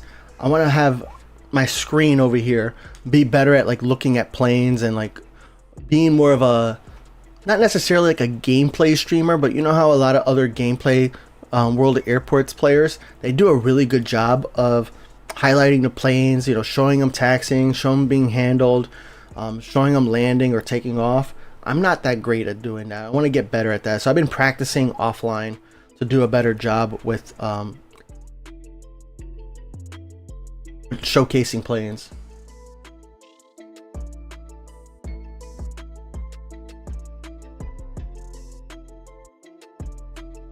Yeah, all you guys like J6 and World Air, if you guys can redeem like for these seaplanes, you redeem an M plane contract. For that E plane J6, you can for that B plane, you can redeem the small plane contract, and for the D plane, you can redeem the large plane contract. I haven't updated it yet. I know it can be confusing because it doesn't match the in-game stuff. I've just been so preoccupied with a lot of other things. Like, essentially, like even when I'm at work lately, I've been like so focused on work because I want to do a better job at my job. So I've been focused a lot to kind of step up, because in December they moved me over to a team that I've never had any interaction with. I never done any of the stuff that they do. So it's like a completely new thing. I had to learn everything from scratch. Compared to all my other roles that I was at work,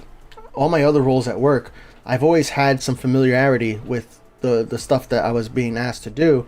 This one was completely fresh, new to me. So kind of struggling. Kind of struggling. What do I think is the best plane? The A19N or A319N or the A21NX? Definitely the A21NX. It has longer range, more profit capability. Definitely better all around. A319, I mean, I'm pretty sure, if my memory serves me right, that all the planes that the A319 can go, all the destinations, player destinations at least, because I'm always focused on player destinations. I'm not really focused on non-player destinations, but all the player destinations that the A19N can go to, the A321NX can go to as well. So it just, I mean, it is a little bit more expensive, so that's the bad part, but I think it's definitely worth it. Fact.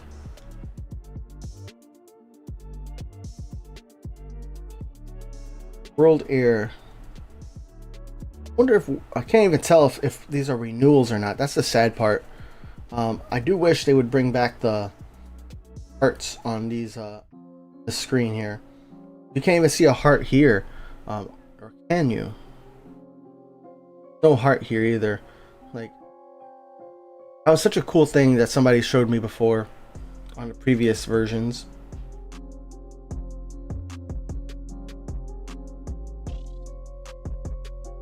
Can you give me a contract to Nagoya? Your best bet is to make a post on the Phat Airlines Discord. Like, I'm not sending contracts every single day, and so your best bet is to make a post saying that you're looking for planes to Nagoya, and you can get contracts from me and from other players as well.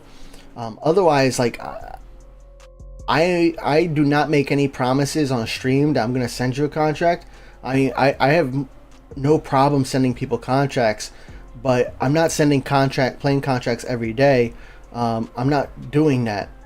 Well, because some days I'm just trying to play World of Airports. I'm just trying to handle the hundreds of planes that I have in my airports. I'm not trying to configure a plane. I'm not trying to buy a plane. I'm not trying to find your username and send it up. I'm just trying to get in the airport, handle the planes, and then switch out and go to the next airport. Just get planes handled, get things done. So, but there are some days where I'm like, all right, I'm ready to handle planes. Or some days I go into an airport and either people have canceled contracts, or something happened where I have a bunch of planes on the ground that need assigning, and then that's usually when I start sending people contracts. But another way you can also sign up for the Phat on phatairlines.com. We have an email newsletter you can sign up for. It's completely free, and you can sign up there. I don't know what the next contract's going to be because I'm still working on the LHR contract, which I think is going to expire like on Monday or something, Monday or Tuesday. So if you don't send your responses by then you're going to be too late. But the next email contract I'm hoping could go out either this week or next week. I don't know what plane it's going to be. I'm thinking of a C or a D plane, but it might be a B plane. And I have to think about what airport it's going to come from. But it's not going to be a small airport. It has to be a big airport. Like, I'm done playing with small airports on my email giveaways because they just take way too long. That's the main reason why a lot of my contract emails have been delayed, is because I keep working on the old contracts from the small airports, which take me a long time to finish. Because, I mean, there's only like 6 stands that I can handle a plane on, and that means I can only send 6 requests. And then if somebody doesn't accept the request, you know, the next morning, then I'm only down to like 4 or 5 stands that has to be used. So, and I know not everybody can play every day, and sometimes, you know, life comes up, you know, life happens. So I'm not trying to be mean, but yeah, I just don't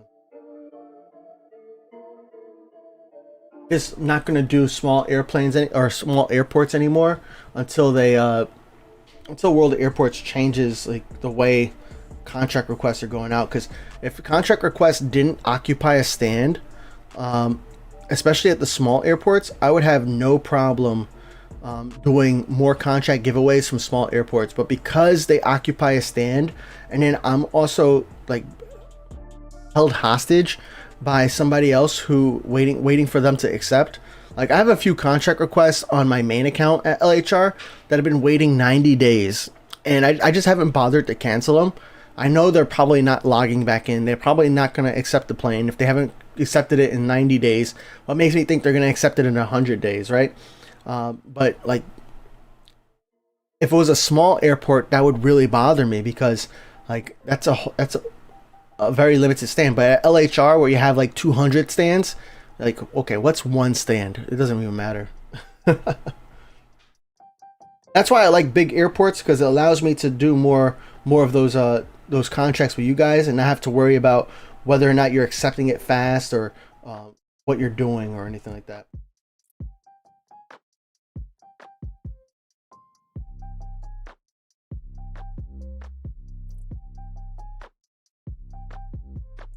Yeah, we definitely want to check out the leaderboard today. It sounds like you guys are really interested in the leaderboard.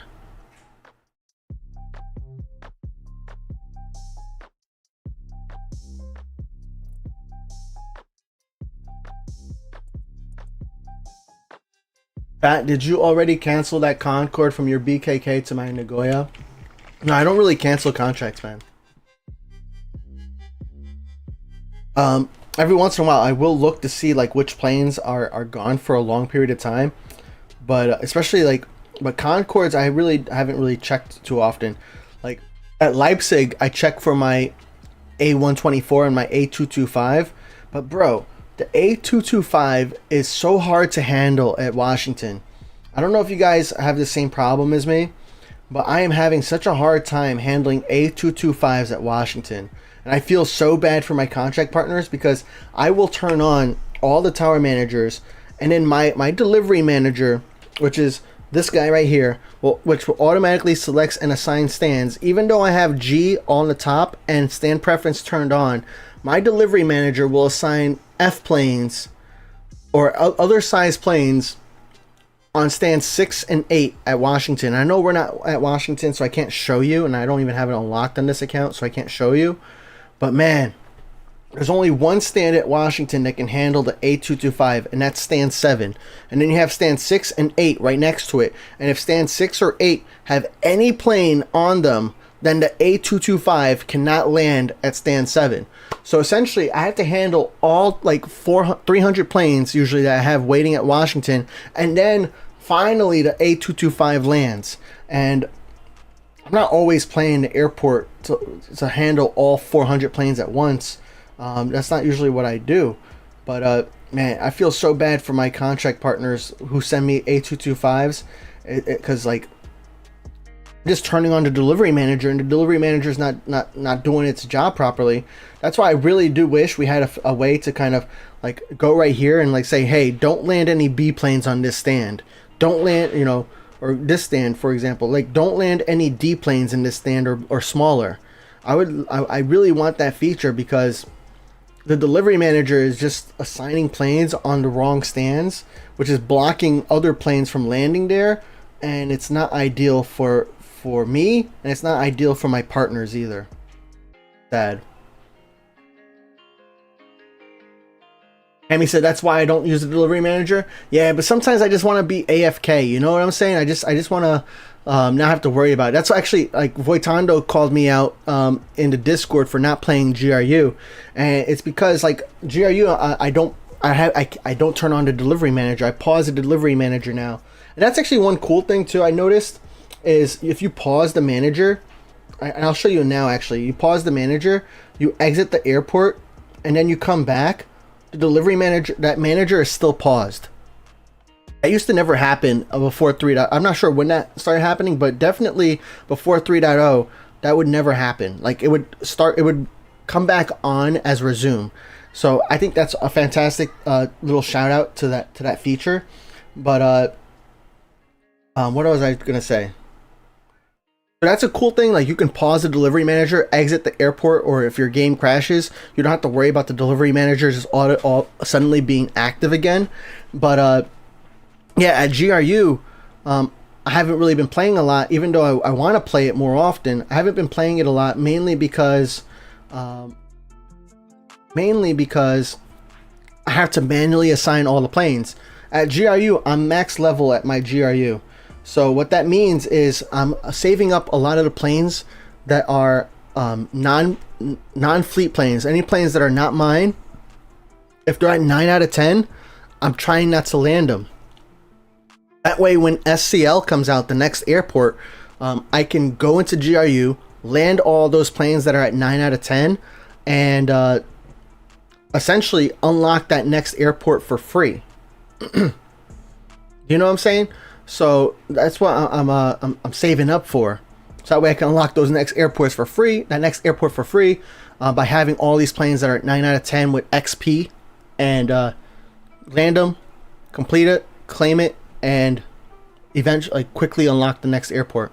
So I'm banking all those planes, and the delivery manager doesn't care, you know, if they're at 9 out of 10 or at 1 out of 10. They're just gonna land those planes.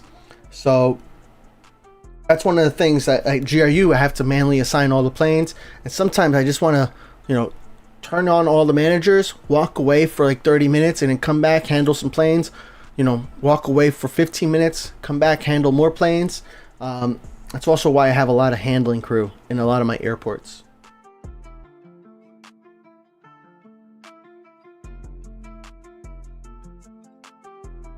Is player planes better giving with silver planes and XP, or the normal planes you get from the game? It's the normal amount. It doesn't matter if you're at tier 10 for a player or for a non-player, or even with your own fleet plane going to a regular map destination or to a random arrival, you're still getting the same amount of silver planes and XP, no matter who's receiving your plane, whether that's a computer or another player, or if you're getting a plane from a computer or from another player. It doesn't matter. The XP and the silver planes are all the same once you're at tier 10. The difference is you have to reach tier 10 on the ones that are going to a computer. You're sending to like a map destination, you have to reach tier 10. If you're sending to a random arrival on a playable airport, you have to reach tier 10.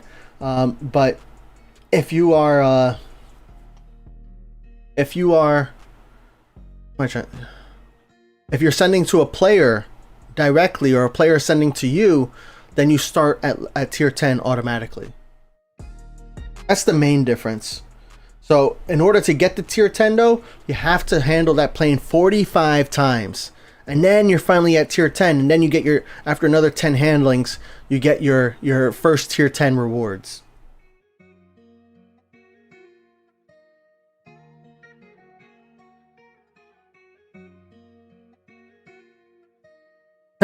Mike said people shouldn't sign up for a contract from an email if they're not going to accept it in a timely manner. I get it, life happens, but come on, I get it too. And I also send a reply back when I send the contract to you as well. So I try to make it like as easy as possible to make it so that way you guys can accept the contracts as fast as possible. That's why I send that email back, so you know, oh, let me log in real quick and accept this plane, because all you gotta do is accept the plane. You don't even have to like wait for it to arrive and handle it. I don't care if you never handle it actually, yeah, for the most part, it doesn't matter to me if you take a week to handle that plane, a month to handle the plane. It doesn't matter to me. I just need that space opened up. That's like my number one priority, is that slot, that stand. I need to be able to land other players' planes, and I can't do that if your plane is still still waiting for the contract to be accepted. I showed an Android leaderboard. I have an Android phone, but it doesn't connect to my capture card. And I was working with my brother to figure out a way that we can do it on stream, and he said like there's maybe an AirPlay type feature through VNC or something that I could use to maybe capture my screen, but I haven't figured it out. So I do have an Android phone. Oh, and I mean, I wonder if World of Airports implements this iOS and Android account linking. I wonder if that's going to change our leaderboards. Like, are we going to have a unified leaderboard? That would be pretty cool. Then all of us would have the goal of beating Defoe, because Defoe plays on Android, so we don't see him on iOS leaderboards.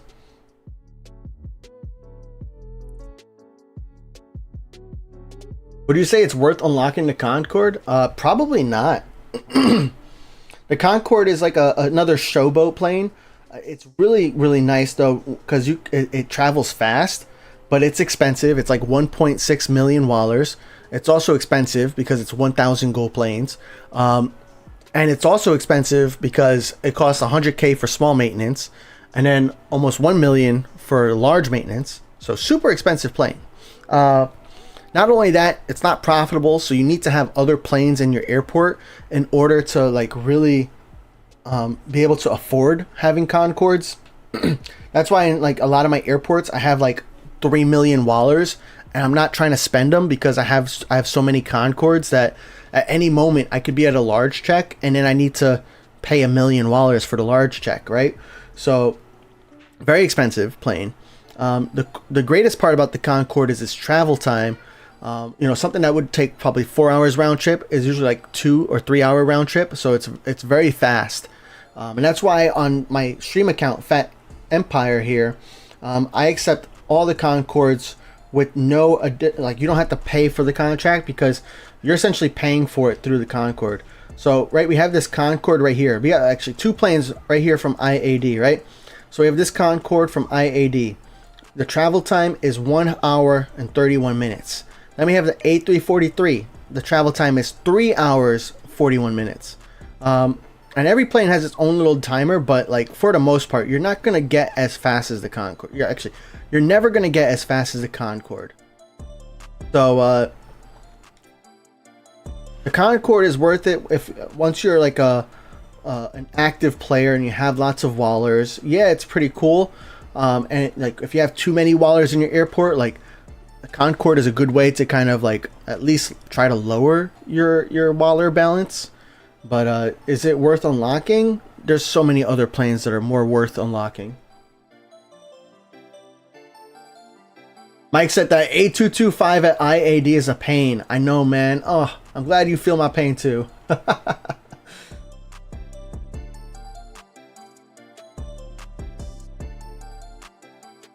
Yeah, TJ says, I just favorited the G plane at IAD to see if I can get it first. Of course, that only works if that area is cleared out. Yeah, yeah. And that's why Hammy doesn't use a delivery manager. Yup.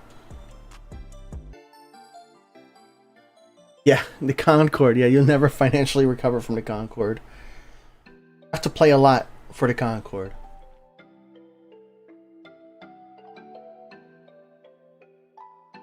Alfie is top 10,000. Let's go. Yo, what's up, Roll Off B? You got Muscat a few days ago, Marin San. Nice.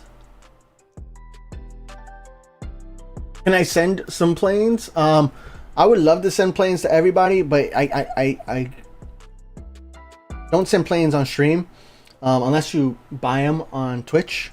In which case, you're also getting a plane from my stream account, not necessarily from my main account. The best way is to get a contract from me is to make a post in the Phat Airlines Discord. We also have Phat Airlines on phatairlines.com. You can sign up for our email newsletter. It's not very often we have a lot of planes that can go to Muscat, because Muscat's a kind of like in the middle of nowhere, you know.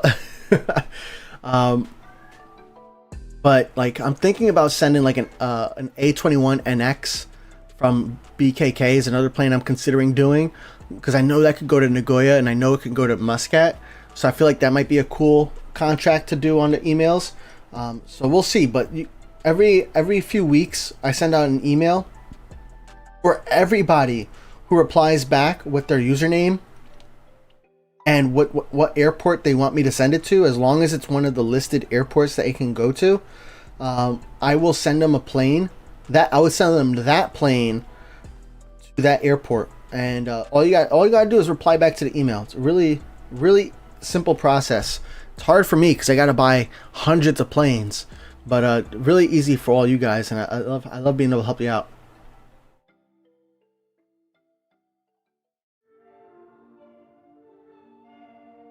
I mean, if you go live, I think we can do like a co-stream. I don't know how collaboration works. Or done a collab.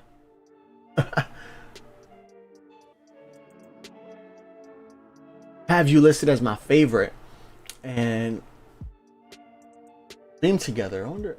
I've never tried stream together. I don't know if I want to try it live either. I could bring up your stream on.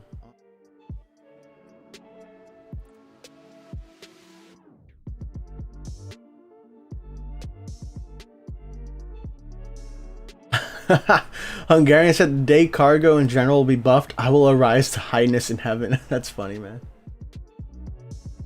He is AI, maybe? What's up, special dancer? You guys talking about Defoe? That's funny. Magiskies is top 500 in passengers and airplanes and top 300 in cargo. Nice.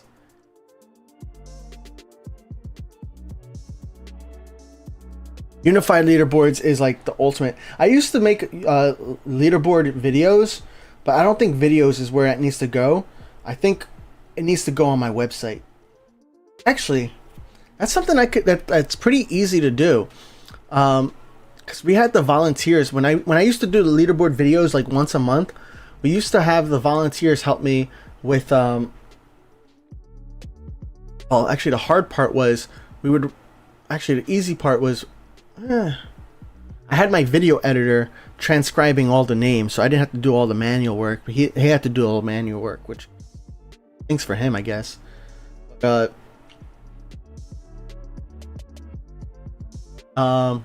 me think. I gotta think. Anyways, what were we saying? Unified leaderboard. Yeah. Maybe I could do a. Oh well. I don't even know if it's worth it, because like. If what we're hearing is true, where they're actively working on a way for players to link their iOS and Android accounts in World of Airports, then would that also bring possibility of a unified leaderboard? Maybe not. You know, then some people might show up twice in the leaderboard, right? Or in both leaderboards. So, I don't know. But maybe we do it until that comes out. Maybe we start that again. What's up, Cleo? Nice to see you, Mr. K.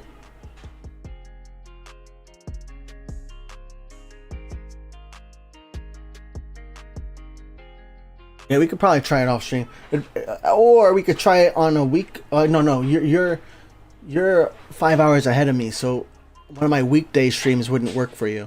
But yeah, it's something I could probably do during work hours, because we could just do I could do a test stream and then we could do it, and that should work. Good idea, Hammy.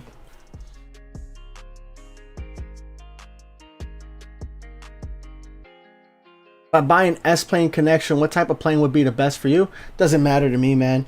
Yeah, it doesn't matter. You send what's playing best for you. Because for me, I'm not even picky. I'm not picky about what planes I receive or what planes I handle. If you want to send me a DHC-6, that's an A plane, right?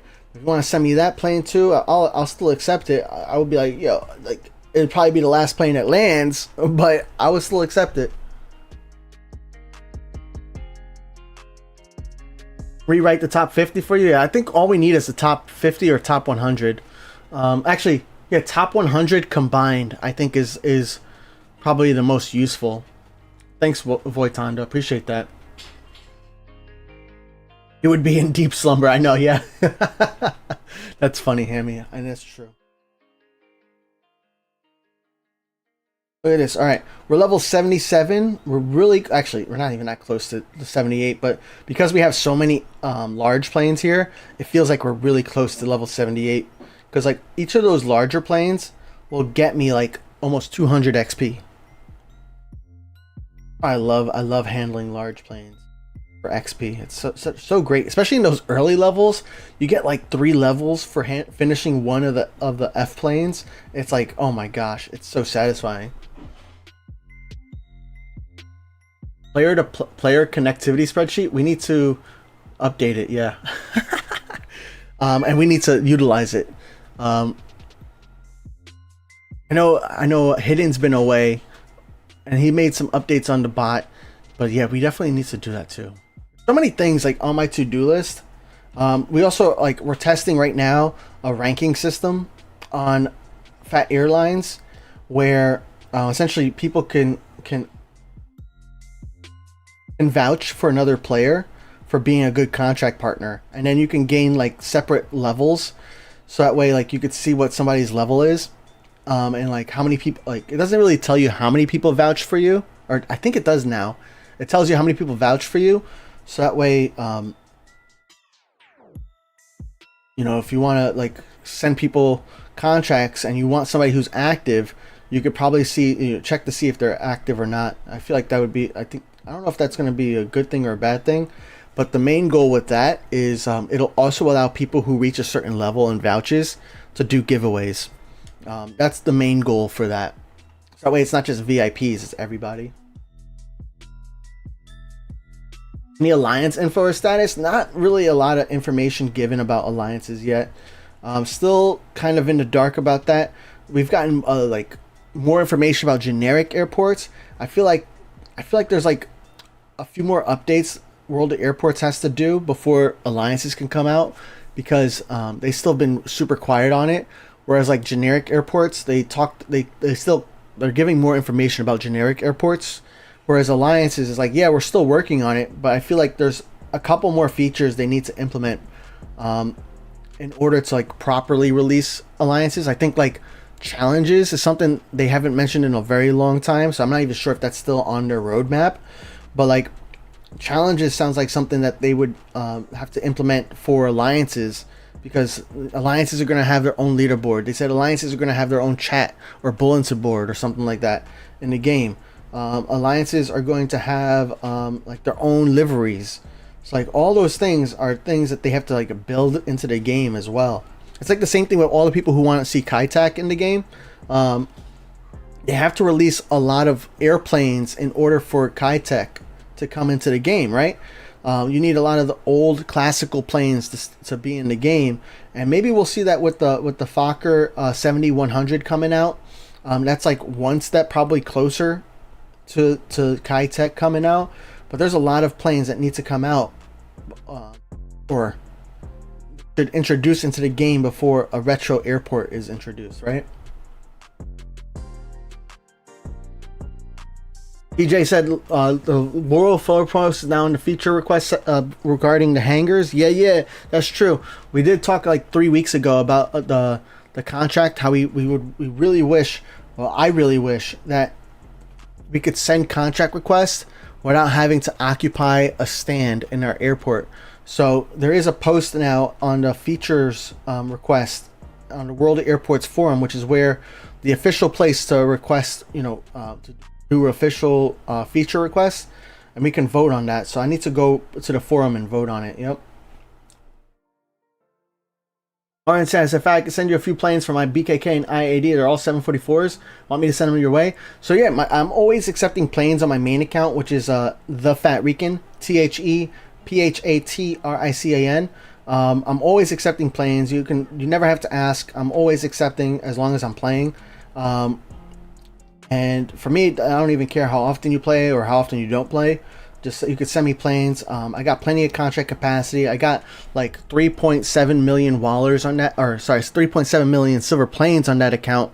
So I'm constantly buying more contract capacity in every single airport that I can, just to kind of make a little dent. But I'm never making a dent in my silver plane balance. But speaking of silver planes, I need to buy, and everybody needs to buy 10 gold planes every chance that you have. So I reached 10,000 silver planes maybe a few minutes ago, maybe an hour ago. I don't know when I reached it, but I just noticed now. So every single week, everybody's #1 goal needs to be converting 10,000 silver planes to 10 gold planes. Once you do this, you get a 1-week timer, and you have another week until you get 10 gold planes for free. Now, if you can't afford that, don't get tempted by just buying the one. You're going to be paying an extra 50%. That's why it says plus 50%, but you're going to be paying extra to buy the one. The one that's right here, this is for people in my my estimation. Once you pass like 30,000 silver planes in your balance, then it might make sense for you to like buy this every single day. But really, your #1 goal needs to buy the 10 every single week. That's #1. #1 for everyone. Can't afford it, you just keep saving up until you can. Don't buy the one. I mean, the only time it might make sense to buy the one is if like you're just one gold plane away from unlocking a plane or a livery and you really want it. But I would still encourage you to be patient and save for the 10.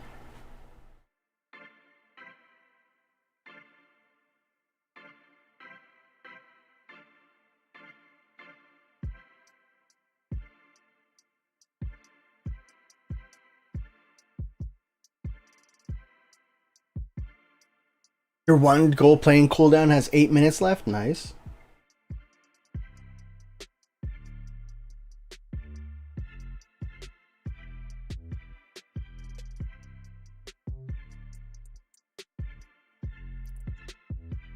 Oh, I forgot to turn on stream avatars. Oops.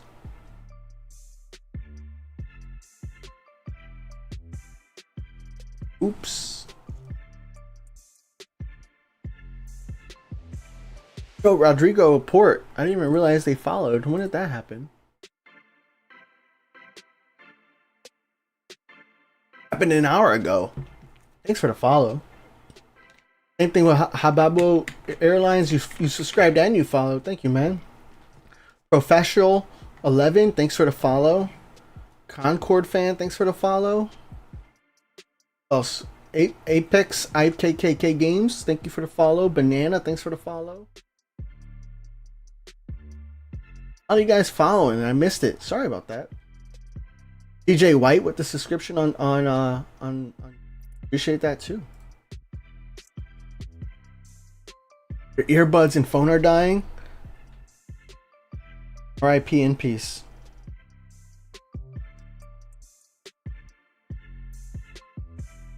This queue is not backing up yet, so that's good. We can still continue to manually handle it. Yo, what's up, Sarah? AAA or AA Airlines. What's up, man? Do I think the BCS-1 is the best plane? Nope. BCS-1 is like is expensive to unlock. The BCS-3 has more capacity and more range. And then there's plenty of other planes as well that have more capacity and more. Definitely wouldn't be the best plane. Is it a good plane? Yeah, I enjoy using it here and there.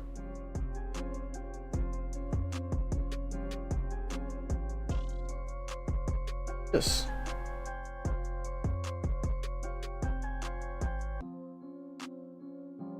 Plane contract, nice.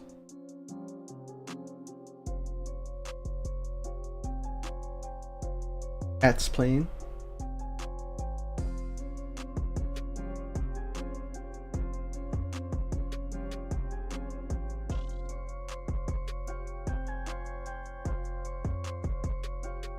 I stream every Saturday at 11 a.m. Eastern. The only times I cancel if I'm on vacation or I'm sick. And even sometimes I'll be streaming even when I'm not feeling the greatest. Every Saturday I try to do a stream. It's pretty nice because my mom comes over to like watch the baby, so this gives my wife a chance to rest. I don't get any chances to rest, but working Monday through Friday, I do my stream. Well, I guess I sleep in a little bit on Saturdays.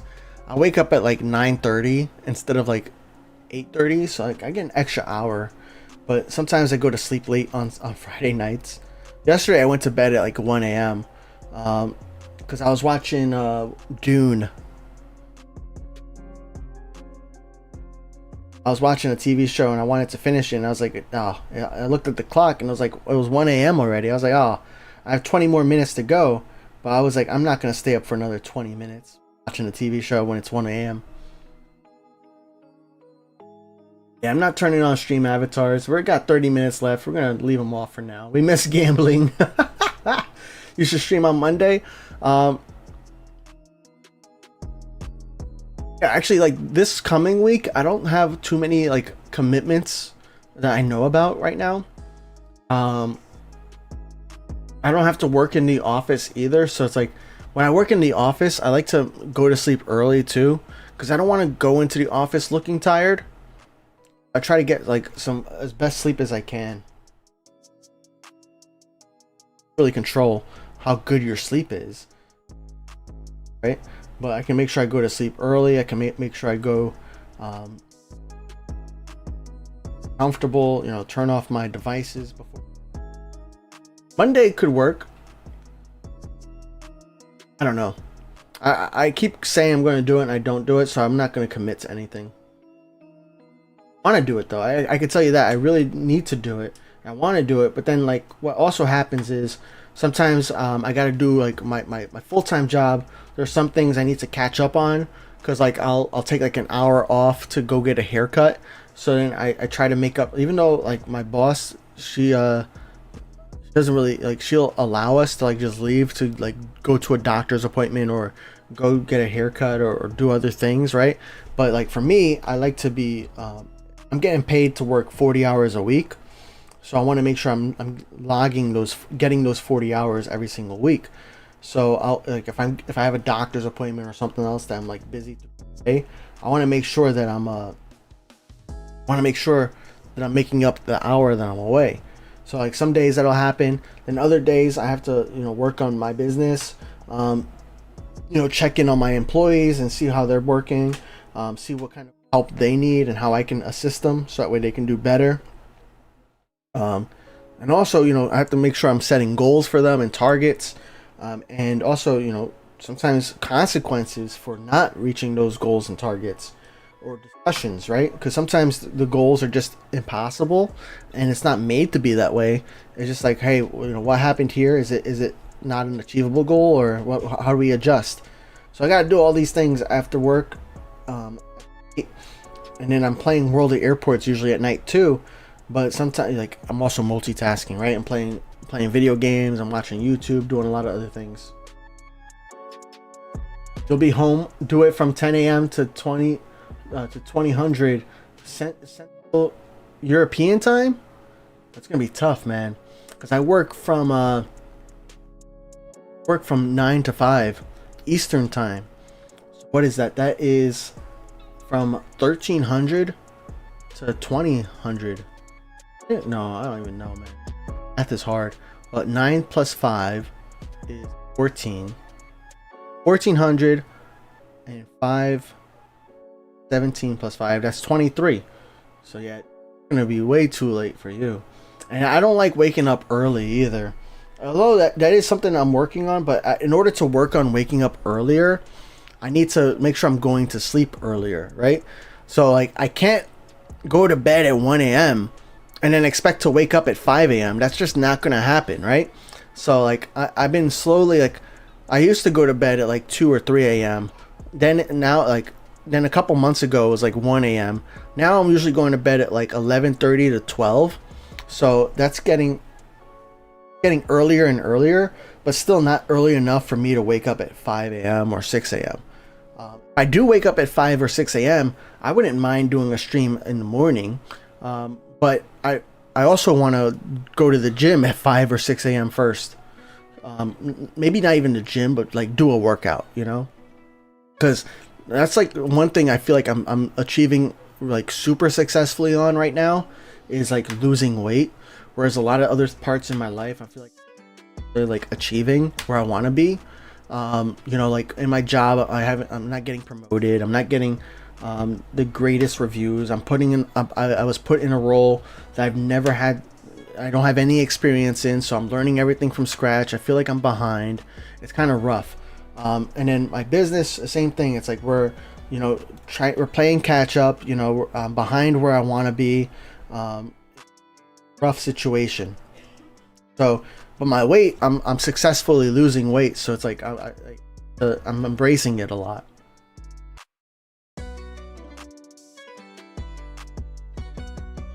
Adam, thanks for the lurk. See you later, AA Airlines. I'm back. What I missed? We just hanging out here. Rick Rashid.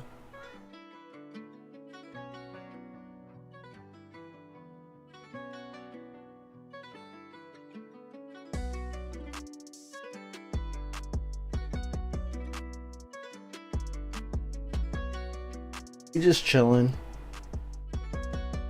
Boytondo's being a naughty boy, apparently. Shout out to Mods. Thank you, Mods, for helping out. Mike, Amy, appreciate you. I think Sloppy might be lurking in the background too. Always keeping our Discord, always keeping our community nice and on track. You know, I know, you know, we like to have fun here too, but we also want to make sure we're the main thing is the main thing. Like earlier this week, I was on Discord and like for some reason people were memeing in gameplay chat. Like, come on, guys, there's literally a meme channel in our server for that. And you know we're not afraid to take action when needed. And I want to thank the mods because like I can't do it all by myself. So really appreciate you guys, and I appreciate all the people here in the community too. Just like you know following the rules because. You know, if we had to keep banning everybody, then we wouldn't have a community.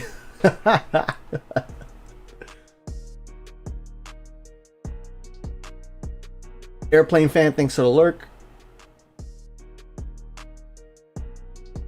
Yeah, sometimes it's good to take a break from games, not just World of Airports, but from certain games, right? It's always like, especially when like for World of Airports, for a lot of people can get kind of repetitive and boring and things like that. For me, I enjoy it because it's with other people, and I feel like I'm helping them earn silver planes and helping them gain XP at their pace because I have certain airports that I play every single day and sometimes multiple times per day, right? So I feel like I really enjoy helping other people. That's like my personal motto, right? Is I want to actually, my business mission is to be a positive impact in my local community, both online and physical, right? So that's my business mission, is to be a positive impact. But my personal like mission is to help others, right? I always want to help others, no matter what I'm doing. I'm always trying to help others, and that's why I started Phat Airlines, because I saw a lot of people asking the same questions over and over again, and it wasn't because I was getting annoyed at answering those same questions, but it's like there was no explanation on how to play World of Airports. You know, World of Airports has done a lot better job lately, like making their game more intuitive and easy to understand how to play. But even for some people, it's still it could be a little hard to understand like how to play. But that's where I started. That's why I started Phat Airlines, is because people were asking the same questions over and over again. I was like, maybe I can start a YouTube channel to help people understand, or answer these questions that they might be searching for. I saw World of Airports, they had like 200 or 300,000 subscribers on YouTube or something like that. Like their Top Gun video had like almost 2 million, or they had, I think it was 1 million views. I forget how many views it was, but it was a lot of views that their Top Gun video had. So I was like, okay, there's an audience for this. Some of their other videos had like multiple thousands of views. So I was like, you know what? It seems like people would be interested in this, and nobody was making tutorial videos, at least with voice included. A lot of the tutorial videos were just like text, right? And nothing against those videos, but I know for me, I like to have both the visual and the audio. And I know also when I'm watching videos, I'm not necessarily always watching the video, but I am listening, right? So I created that, and I just want to help people. That's why I enjoy playing with other players, because it's a way for me to feel like I'm helping other people at least get some silver planes, if not level up.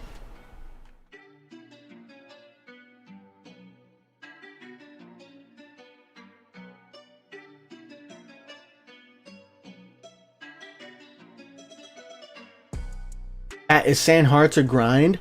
It can be a little bit. I mean, now with San Diego having like the separate D stands that are separate from the D, E, and F stands that are over, I forget what stand numbers they are, but like, how before 3.0, there was only 4 X and L stands, right? But now you have like an additional like 5 stands that are also D stands. So that lets you handle like A306s, that lets you handle 752s, that lets you handle a couple of the other smaller L planes, which can be very helpful because those planes still give you a lot of XP. It is a little harder to level up because because there's such a limited amount of large planes that you can handle at once. But as long as you're playing with other players or you're active, you can definitely level it up. Like, that was my biggest downfall, and that's why it took me so long to level up SAN, is that I didn't really play San Diego a lot. I played it like once a month, if that. And any airport, you really have to play it like more frequently if you want to level up, because in order for a plane to get a handling, you need to handle it, and then it needs to go out to the other player or to the destination, and then it needs to come back. And if you're only playing once a week or once a month, that plane's going to come back, but it's not coming back every single day. It's not coming back as frequently as you need. So that's the number one thing, is that like you need to like get those planes to be handled.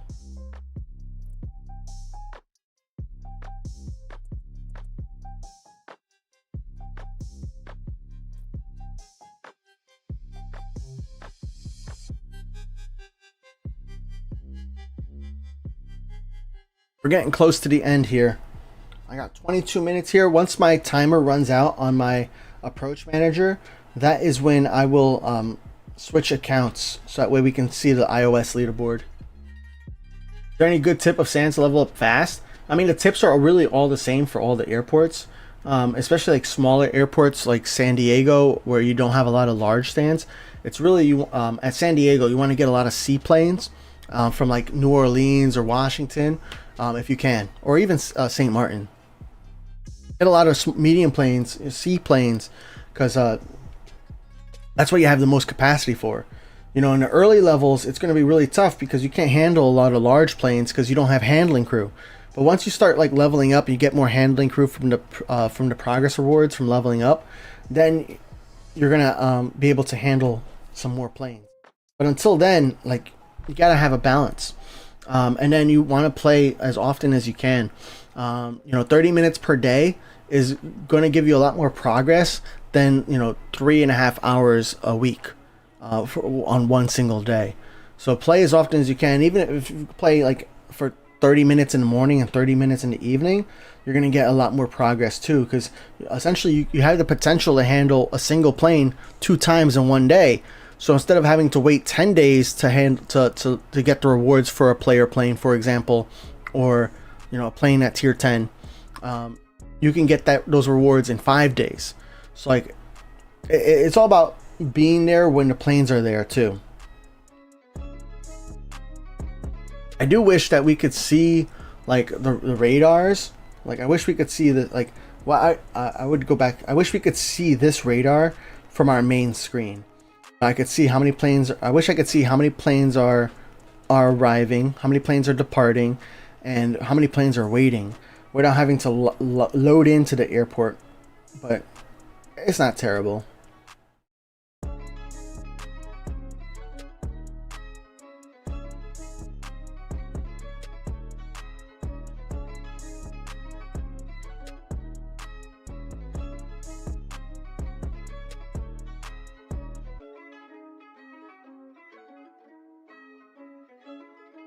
Oh, we got a contract here.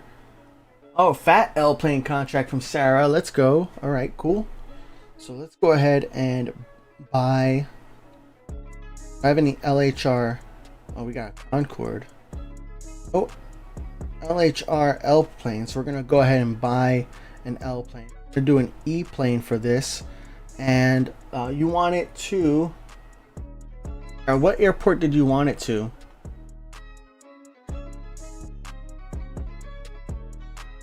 Missed it, sorry, but it doesn't say it in the original post.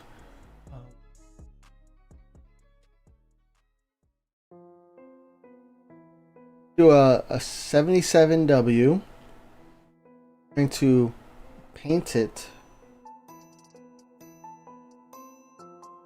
one and boom. Oh, AD for now.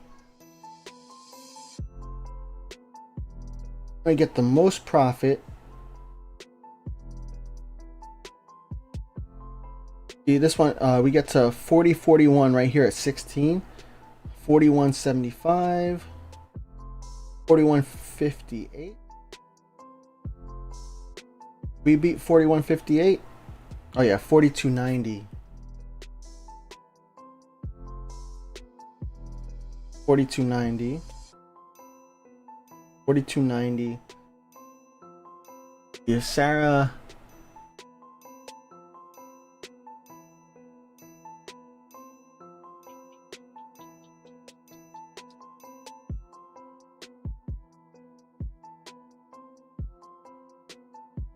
Isa Voitando. My opinion about Singapore Changi Airport, is it beautiful?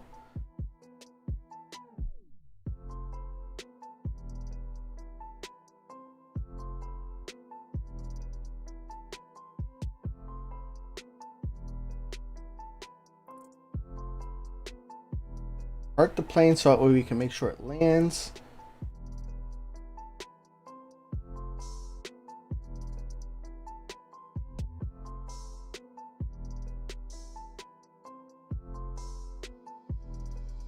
That me with that 83.6 landing. That was my first landing, or my first drop of the day too.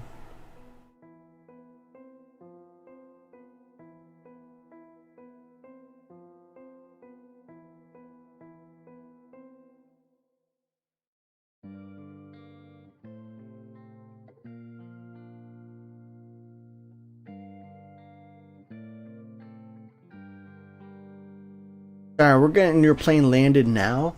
We just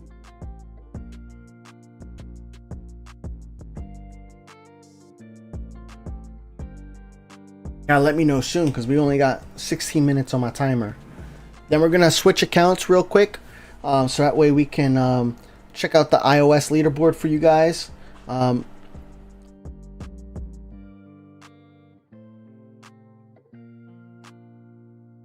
Really do want to make a web page like phatairlines.com/leaderboard maybe, where we can have just a leaderboard page where you guys can see like once a week we can, or I don't know how often, I'm not going to commit to a time. Every once in a while we'll do an update so that way you could see what the combined leaderboards look like, and then maybe even get like add the raw footage there.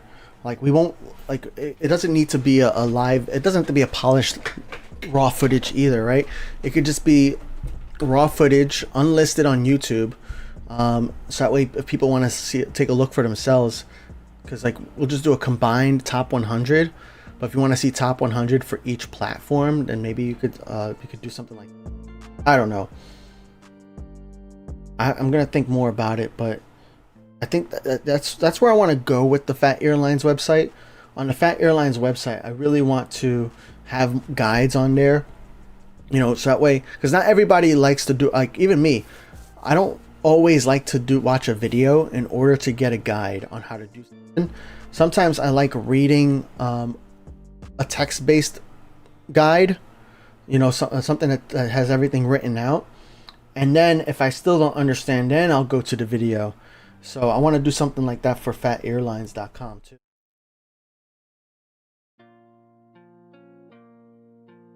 Did I tell my rank in the categories or show it on Discord? I don't know. Pat, when will you stream to play at GRU or Bangkok and other? So my stream only account, I don't have the latest, the airports I have unlocked are Innsbruck, Bari, Prague, San Diego, LHR.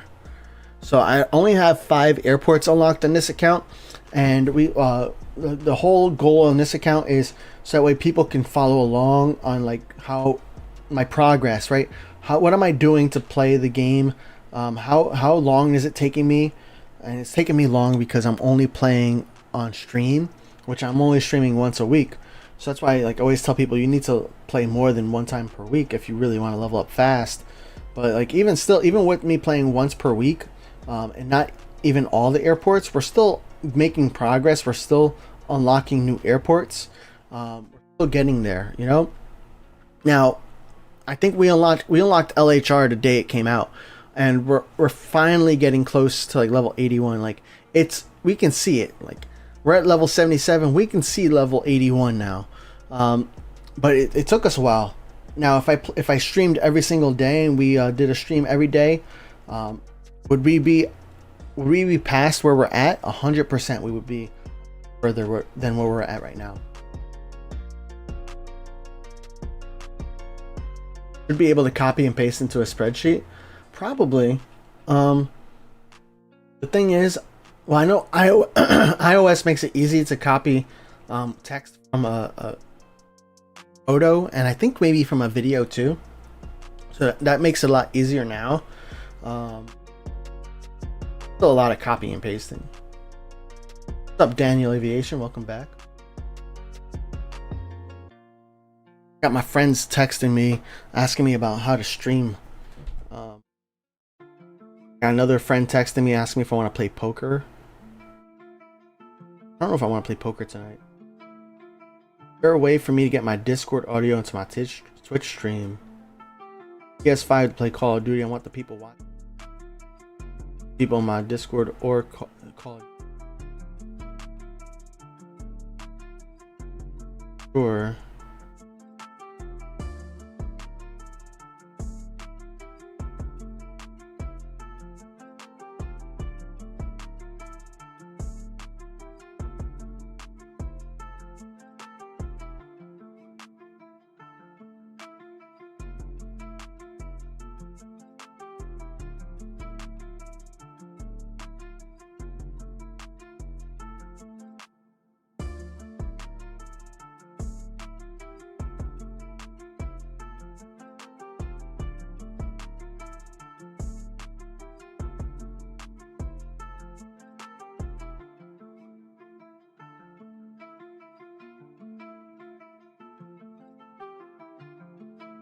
Right, my credit cards were paid. That's good. All these text messages. Let me text my brother back. I asked my brother to come by to help me with lifting some heavy furniture. we got some furniture I need to bring from upstairs to downstairs and maybe even the basement. So like two stories. I also asked my dad, but at the same time, like it's kind of heavy, and I feel bad asking my dad who you know, he's old. I mean, we're all old. We're all getting older. But like, if I can ask my brother who's younger than me and we can get it done, then that's a lot better in my opinion. Because any day works.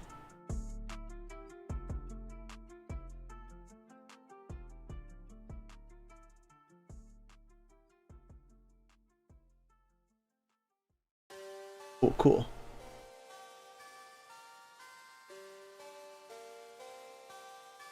When you hit to Sydney, will you try to stream to play Sydney? Yeah, 100%. So when we unlock new airports, that typically tends to be our main focus going forward. Is the new airport, because we I want to unlock all the airports we can, like, for free. You know, well, we did pay for LHR, we did pay for San Diego, but after those airports, I want to get the rest of them for free. Unless there's like an airport that gets released that like really hypes us or hypes me to the point where it's like, oh man, I really want to play this on my stream account too. And so, I mean, BKK was cool, you know, MSY was cool, GRU was cool, but it didn't not hype enough to for me to unlock it.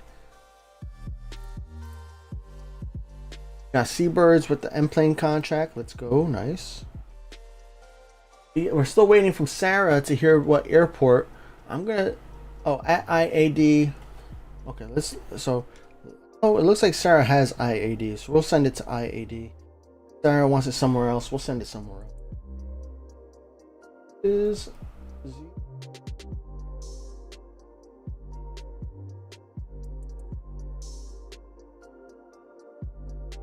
I knew I was gonna type it wrong too.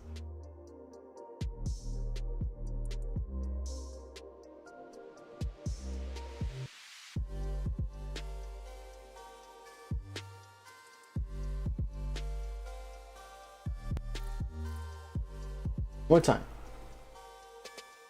Oh, I'm missing a T, I think.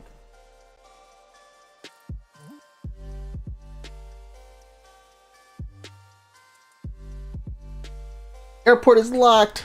Oh no. So if the airport is locked and they're getting an L plane.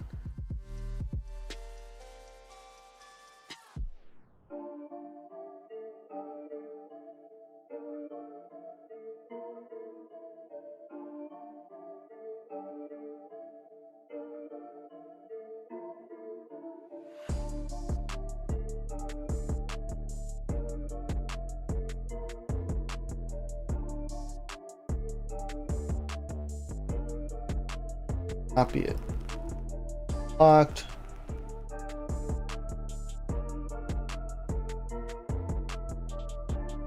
Hey, Nagoya.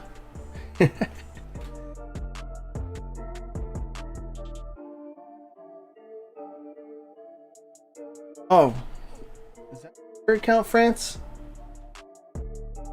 Where are you? Okay, gotcha. Go find that plane again.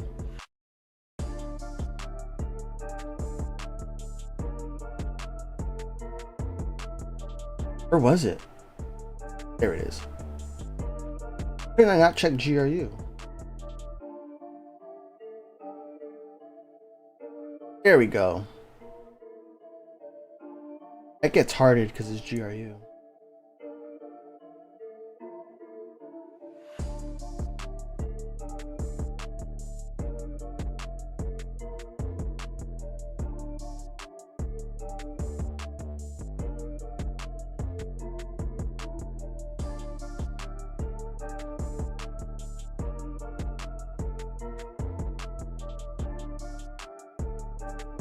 Brian said, "Fat, why you most play on your stream account in WoA?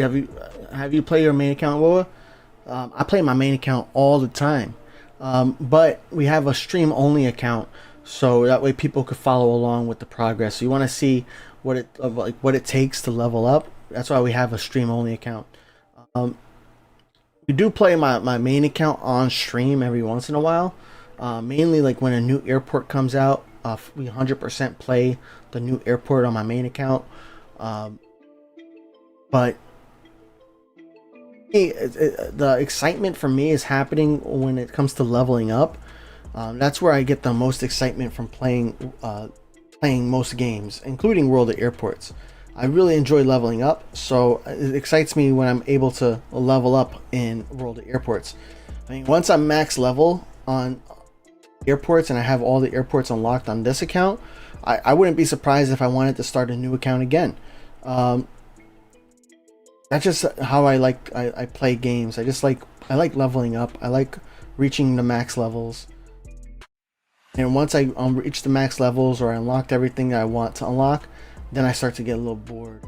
But that's why on my main account, I usually play with other players because that helps me keep engaged, and I like being able, like thinking that I'm helping other players as well. Do I have your 738F from Leipzig? Yeah, I have 164 planes left to land here. Easy.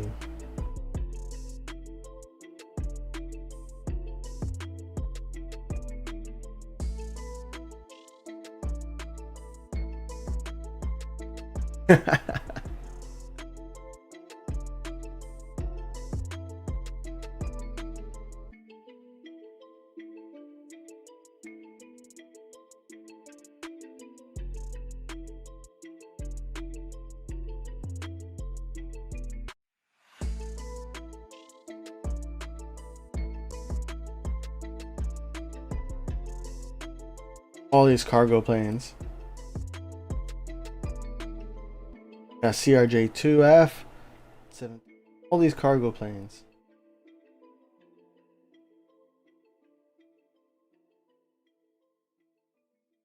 I'm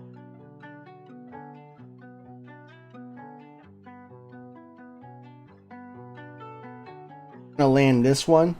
It's for Monica, because we're almost at the end of time here. We got 4 minutes, so it's started, so it's gonna land immediately, I think, or next.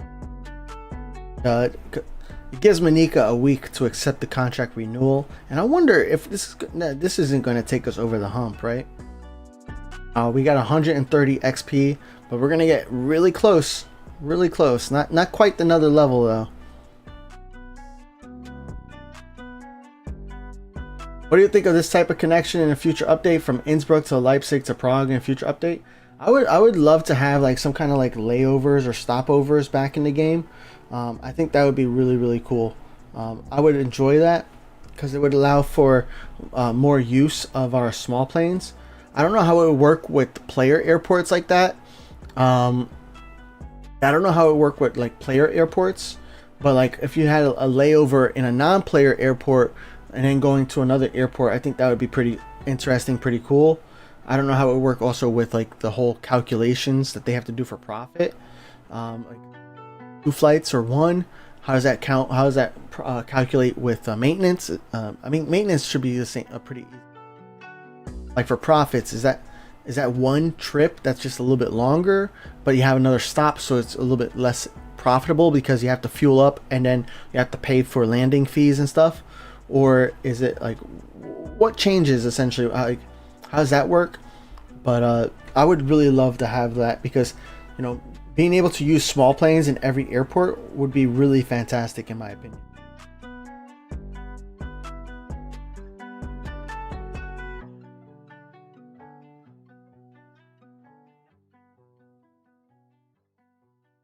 Maxing at IAD is tough. It's 5,000 something XP from level 81. Yeah, but once you reach that level 81, you should really have, I think you should have a lot of E and F contracts from other players. You know, you can there's a lot of airports that you can get E and F contracts from to IAD. So the hard part though is that you don't have like as many stands as you do like at LHR or BKK for X and L planes at Washington, but you can still make it happen. You can still make it work. You can still get a lot of XP from handling those.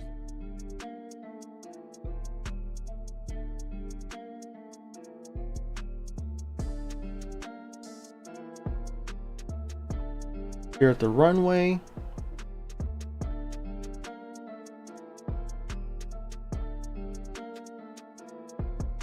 So I think what we're gonna do, if I stream during the week, we're probably gonna do the same 2 airports, San Diego and LHR. LHR, like we'll do San Diego up until, well, we'll land the planes just like we did today. Land a few planes, try to get the next level. If we can get to Muscat, so that way next Saturday, next week, we can definitely unlock Muscat and start a new Muscat. So that's gonna be the goal. And then we'll play some LHR to land the other 161 planes that weren't landed today. That's a lot of planes, man. I don't know how long some of you guys been waiting, but that's part of the reason why I have this arrival sequence turned off, because I have planes I have favorited airplanes always landing first, right? But I have this turned off too, so that way planes planes land in the order I assigned them in. So essentially, planes that I assigned today, but that didn't have a chance to land today, they will be landing next time I play LHR.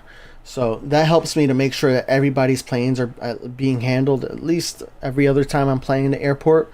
But it's tough because like 300 planes, when I have 300 planes to land at LHR, I usually plan for about 1 minute for each plane that needs to land. Is about how long I need to play that airport for. So with 300 planes, that's 300 minutes, which is like 5 hours.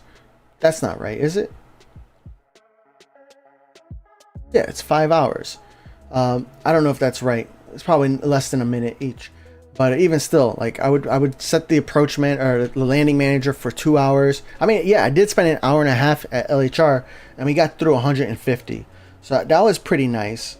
And that's probably has to do with the fact that I didn't land the bigger planes first. On my main account, I have the bigger planes landing first. Ultimately, it is the approach manager is done working. We are going to switch accounts, so I'm just going to turn off my screen on both YouTube here and on Twitch. So please don't mind the blank screen, because we are going to switch accounts. So I'm going to close World of Airports. I'm going to go into my settings. I'm signing out of my Phat Empire account, and I'm signing into the Phat Rican, my main account. And that way we can take a look at the leaderboards. We're coming back, the screen's coming back up now. So we're gonna take a look at the leaderboards here. So that way we can see where we're at for what the top 100 looks like on iOS. And then we'll call it we'll call it a stream. But what we have here, we're waiting for it to load.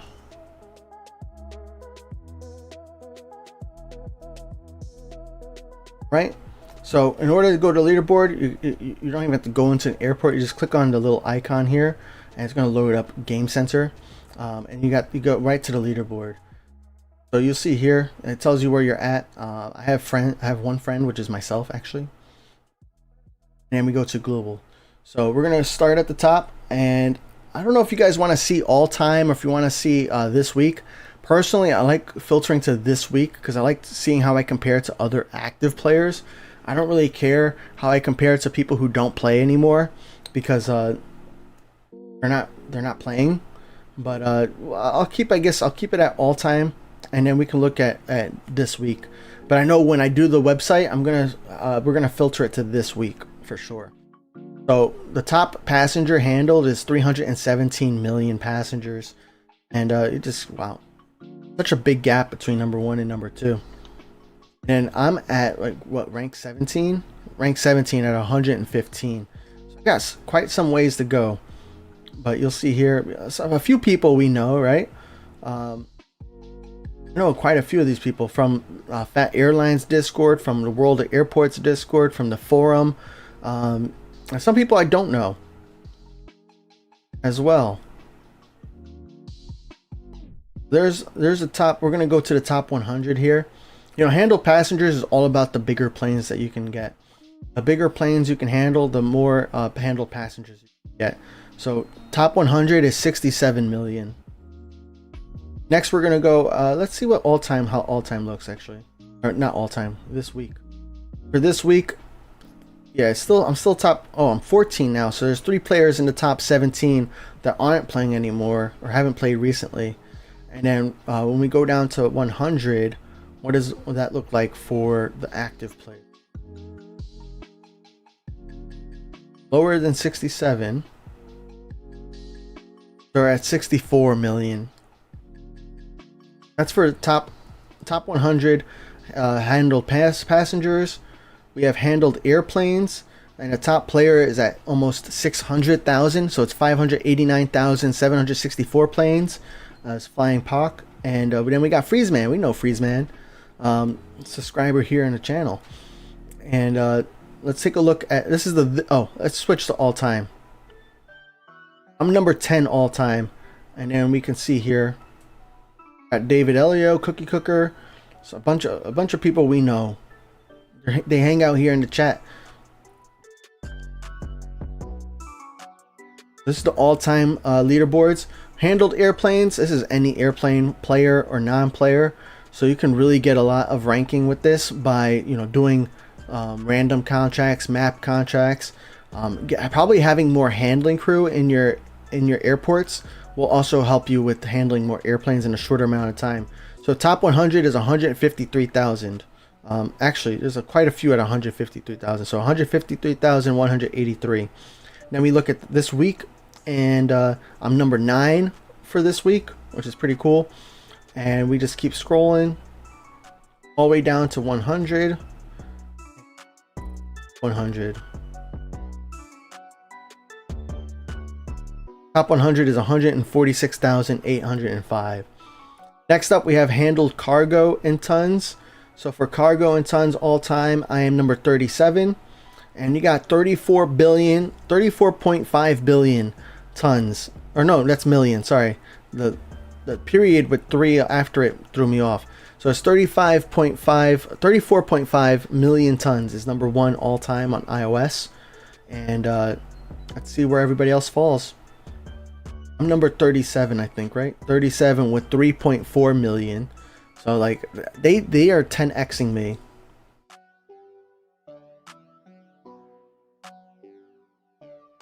Also, I don't mainly play Leipzig or any cargo airports, so I'm pretty happy with where I'm at.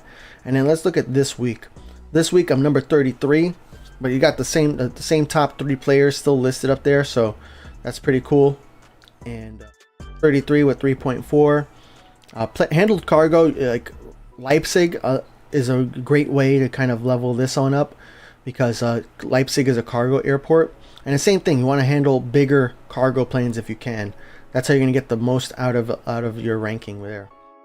Completed contracts. Completed contracts. What I forgot what rank I was. I didn't look. 92,751 for number 1 spot. And I think completed contracts, I think every tier that you complete potentially counts as a completed contract. Because as I've been handling, so I handle all the local contracts. I'm number 47 at 24,439. But every time I handle, I feel like I've gotten a lot more rankings ever since I started handling the local contract at least once. So what I've been doing was handling, always accepting the local contract, which is free to accept, right? And it's every hour. I always accept that, and then I cancel it after one handling. And I've noticed my ranking really go up a lot after doing that. Because I used to be, I think, like more closer to like, I used to be under 50. Not over 50. There we go, top 100 there for this week. And then we have collected liveries. Collected liveries is not something I actively participate on. I kind of do it on the side. I'm ranked 2000, so now we just got to scroll for a little bit so you can see what that looks like. This is the part I don't like, because it's a lot of scrolling. I know Android totally beats iOS with this, because on Android you don't have to scroll anywhere. It tells you where you're at, and you don't have to scroll all the way to the top. It just start off at the top. So Android totally wins in this case. But that's why I wanted to switch to my main account when doing the leaderboards, because otherwise, you see even here where I'm at 2,000, not at 20,000. I'm at 2,000. But this is also why probably a lot of people want to see the iOS leaderboards too, because it probably takes them forever to scroll to the top. So for number 1, you got 1515, which is a Tenusi, and then we can keep going down. A lot of 1514, 1513,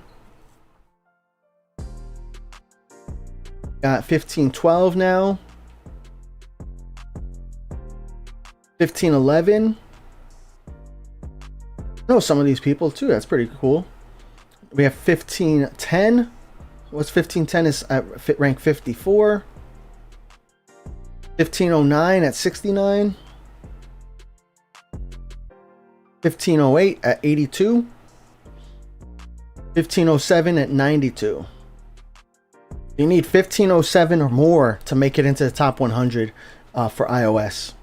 I'm gonna stick it at all time because I don't actually. Let's see. Hopefully, it doesn't make me refresh. It does. I'm not scrolling to the top. Sorry, guys. But that's the leaderboards. But yeah, guys, I want to thank you all for joining me today. I hope you guys enjoyed the stream. Feel free to join the Phat Airlines Discord and phatairlines.com for our email contracts. Join me also every Saturday at 11 a.m. Eastern. If you don't know what time 11 a.m. Eastern is, you can go into your world of airports. Even if you don't have Washington unlocked, go to Washington and check out the time right here. The time right here tells you what time it is for me. It's 2:11 p.m. and it is time to go. I hope you guys have a fantastic day. Thank you for being here. Oh, yo, Mert, nice to see you, man. I hope you guys have a fantastic weekend. I will be posting in Discord if I do a random live stream this week. Really want to do it. I just don't know when. And I know I need to do it. If I really want to play Muscat first thing on next Saturday, I need to do a stream this week. So I know I need to do it. And I'm going to do what I can to make sure it happens. All right. But guys, have a fantastic day. Enjoy the rest of your weekend. And I will see you next Saturday or maybe sooner. All right, guys. Peace.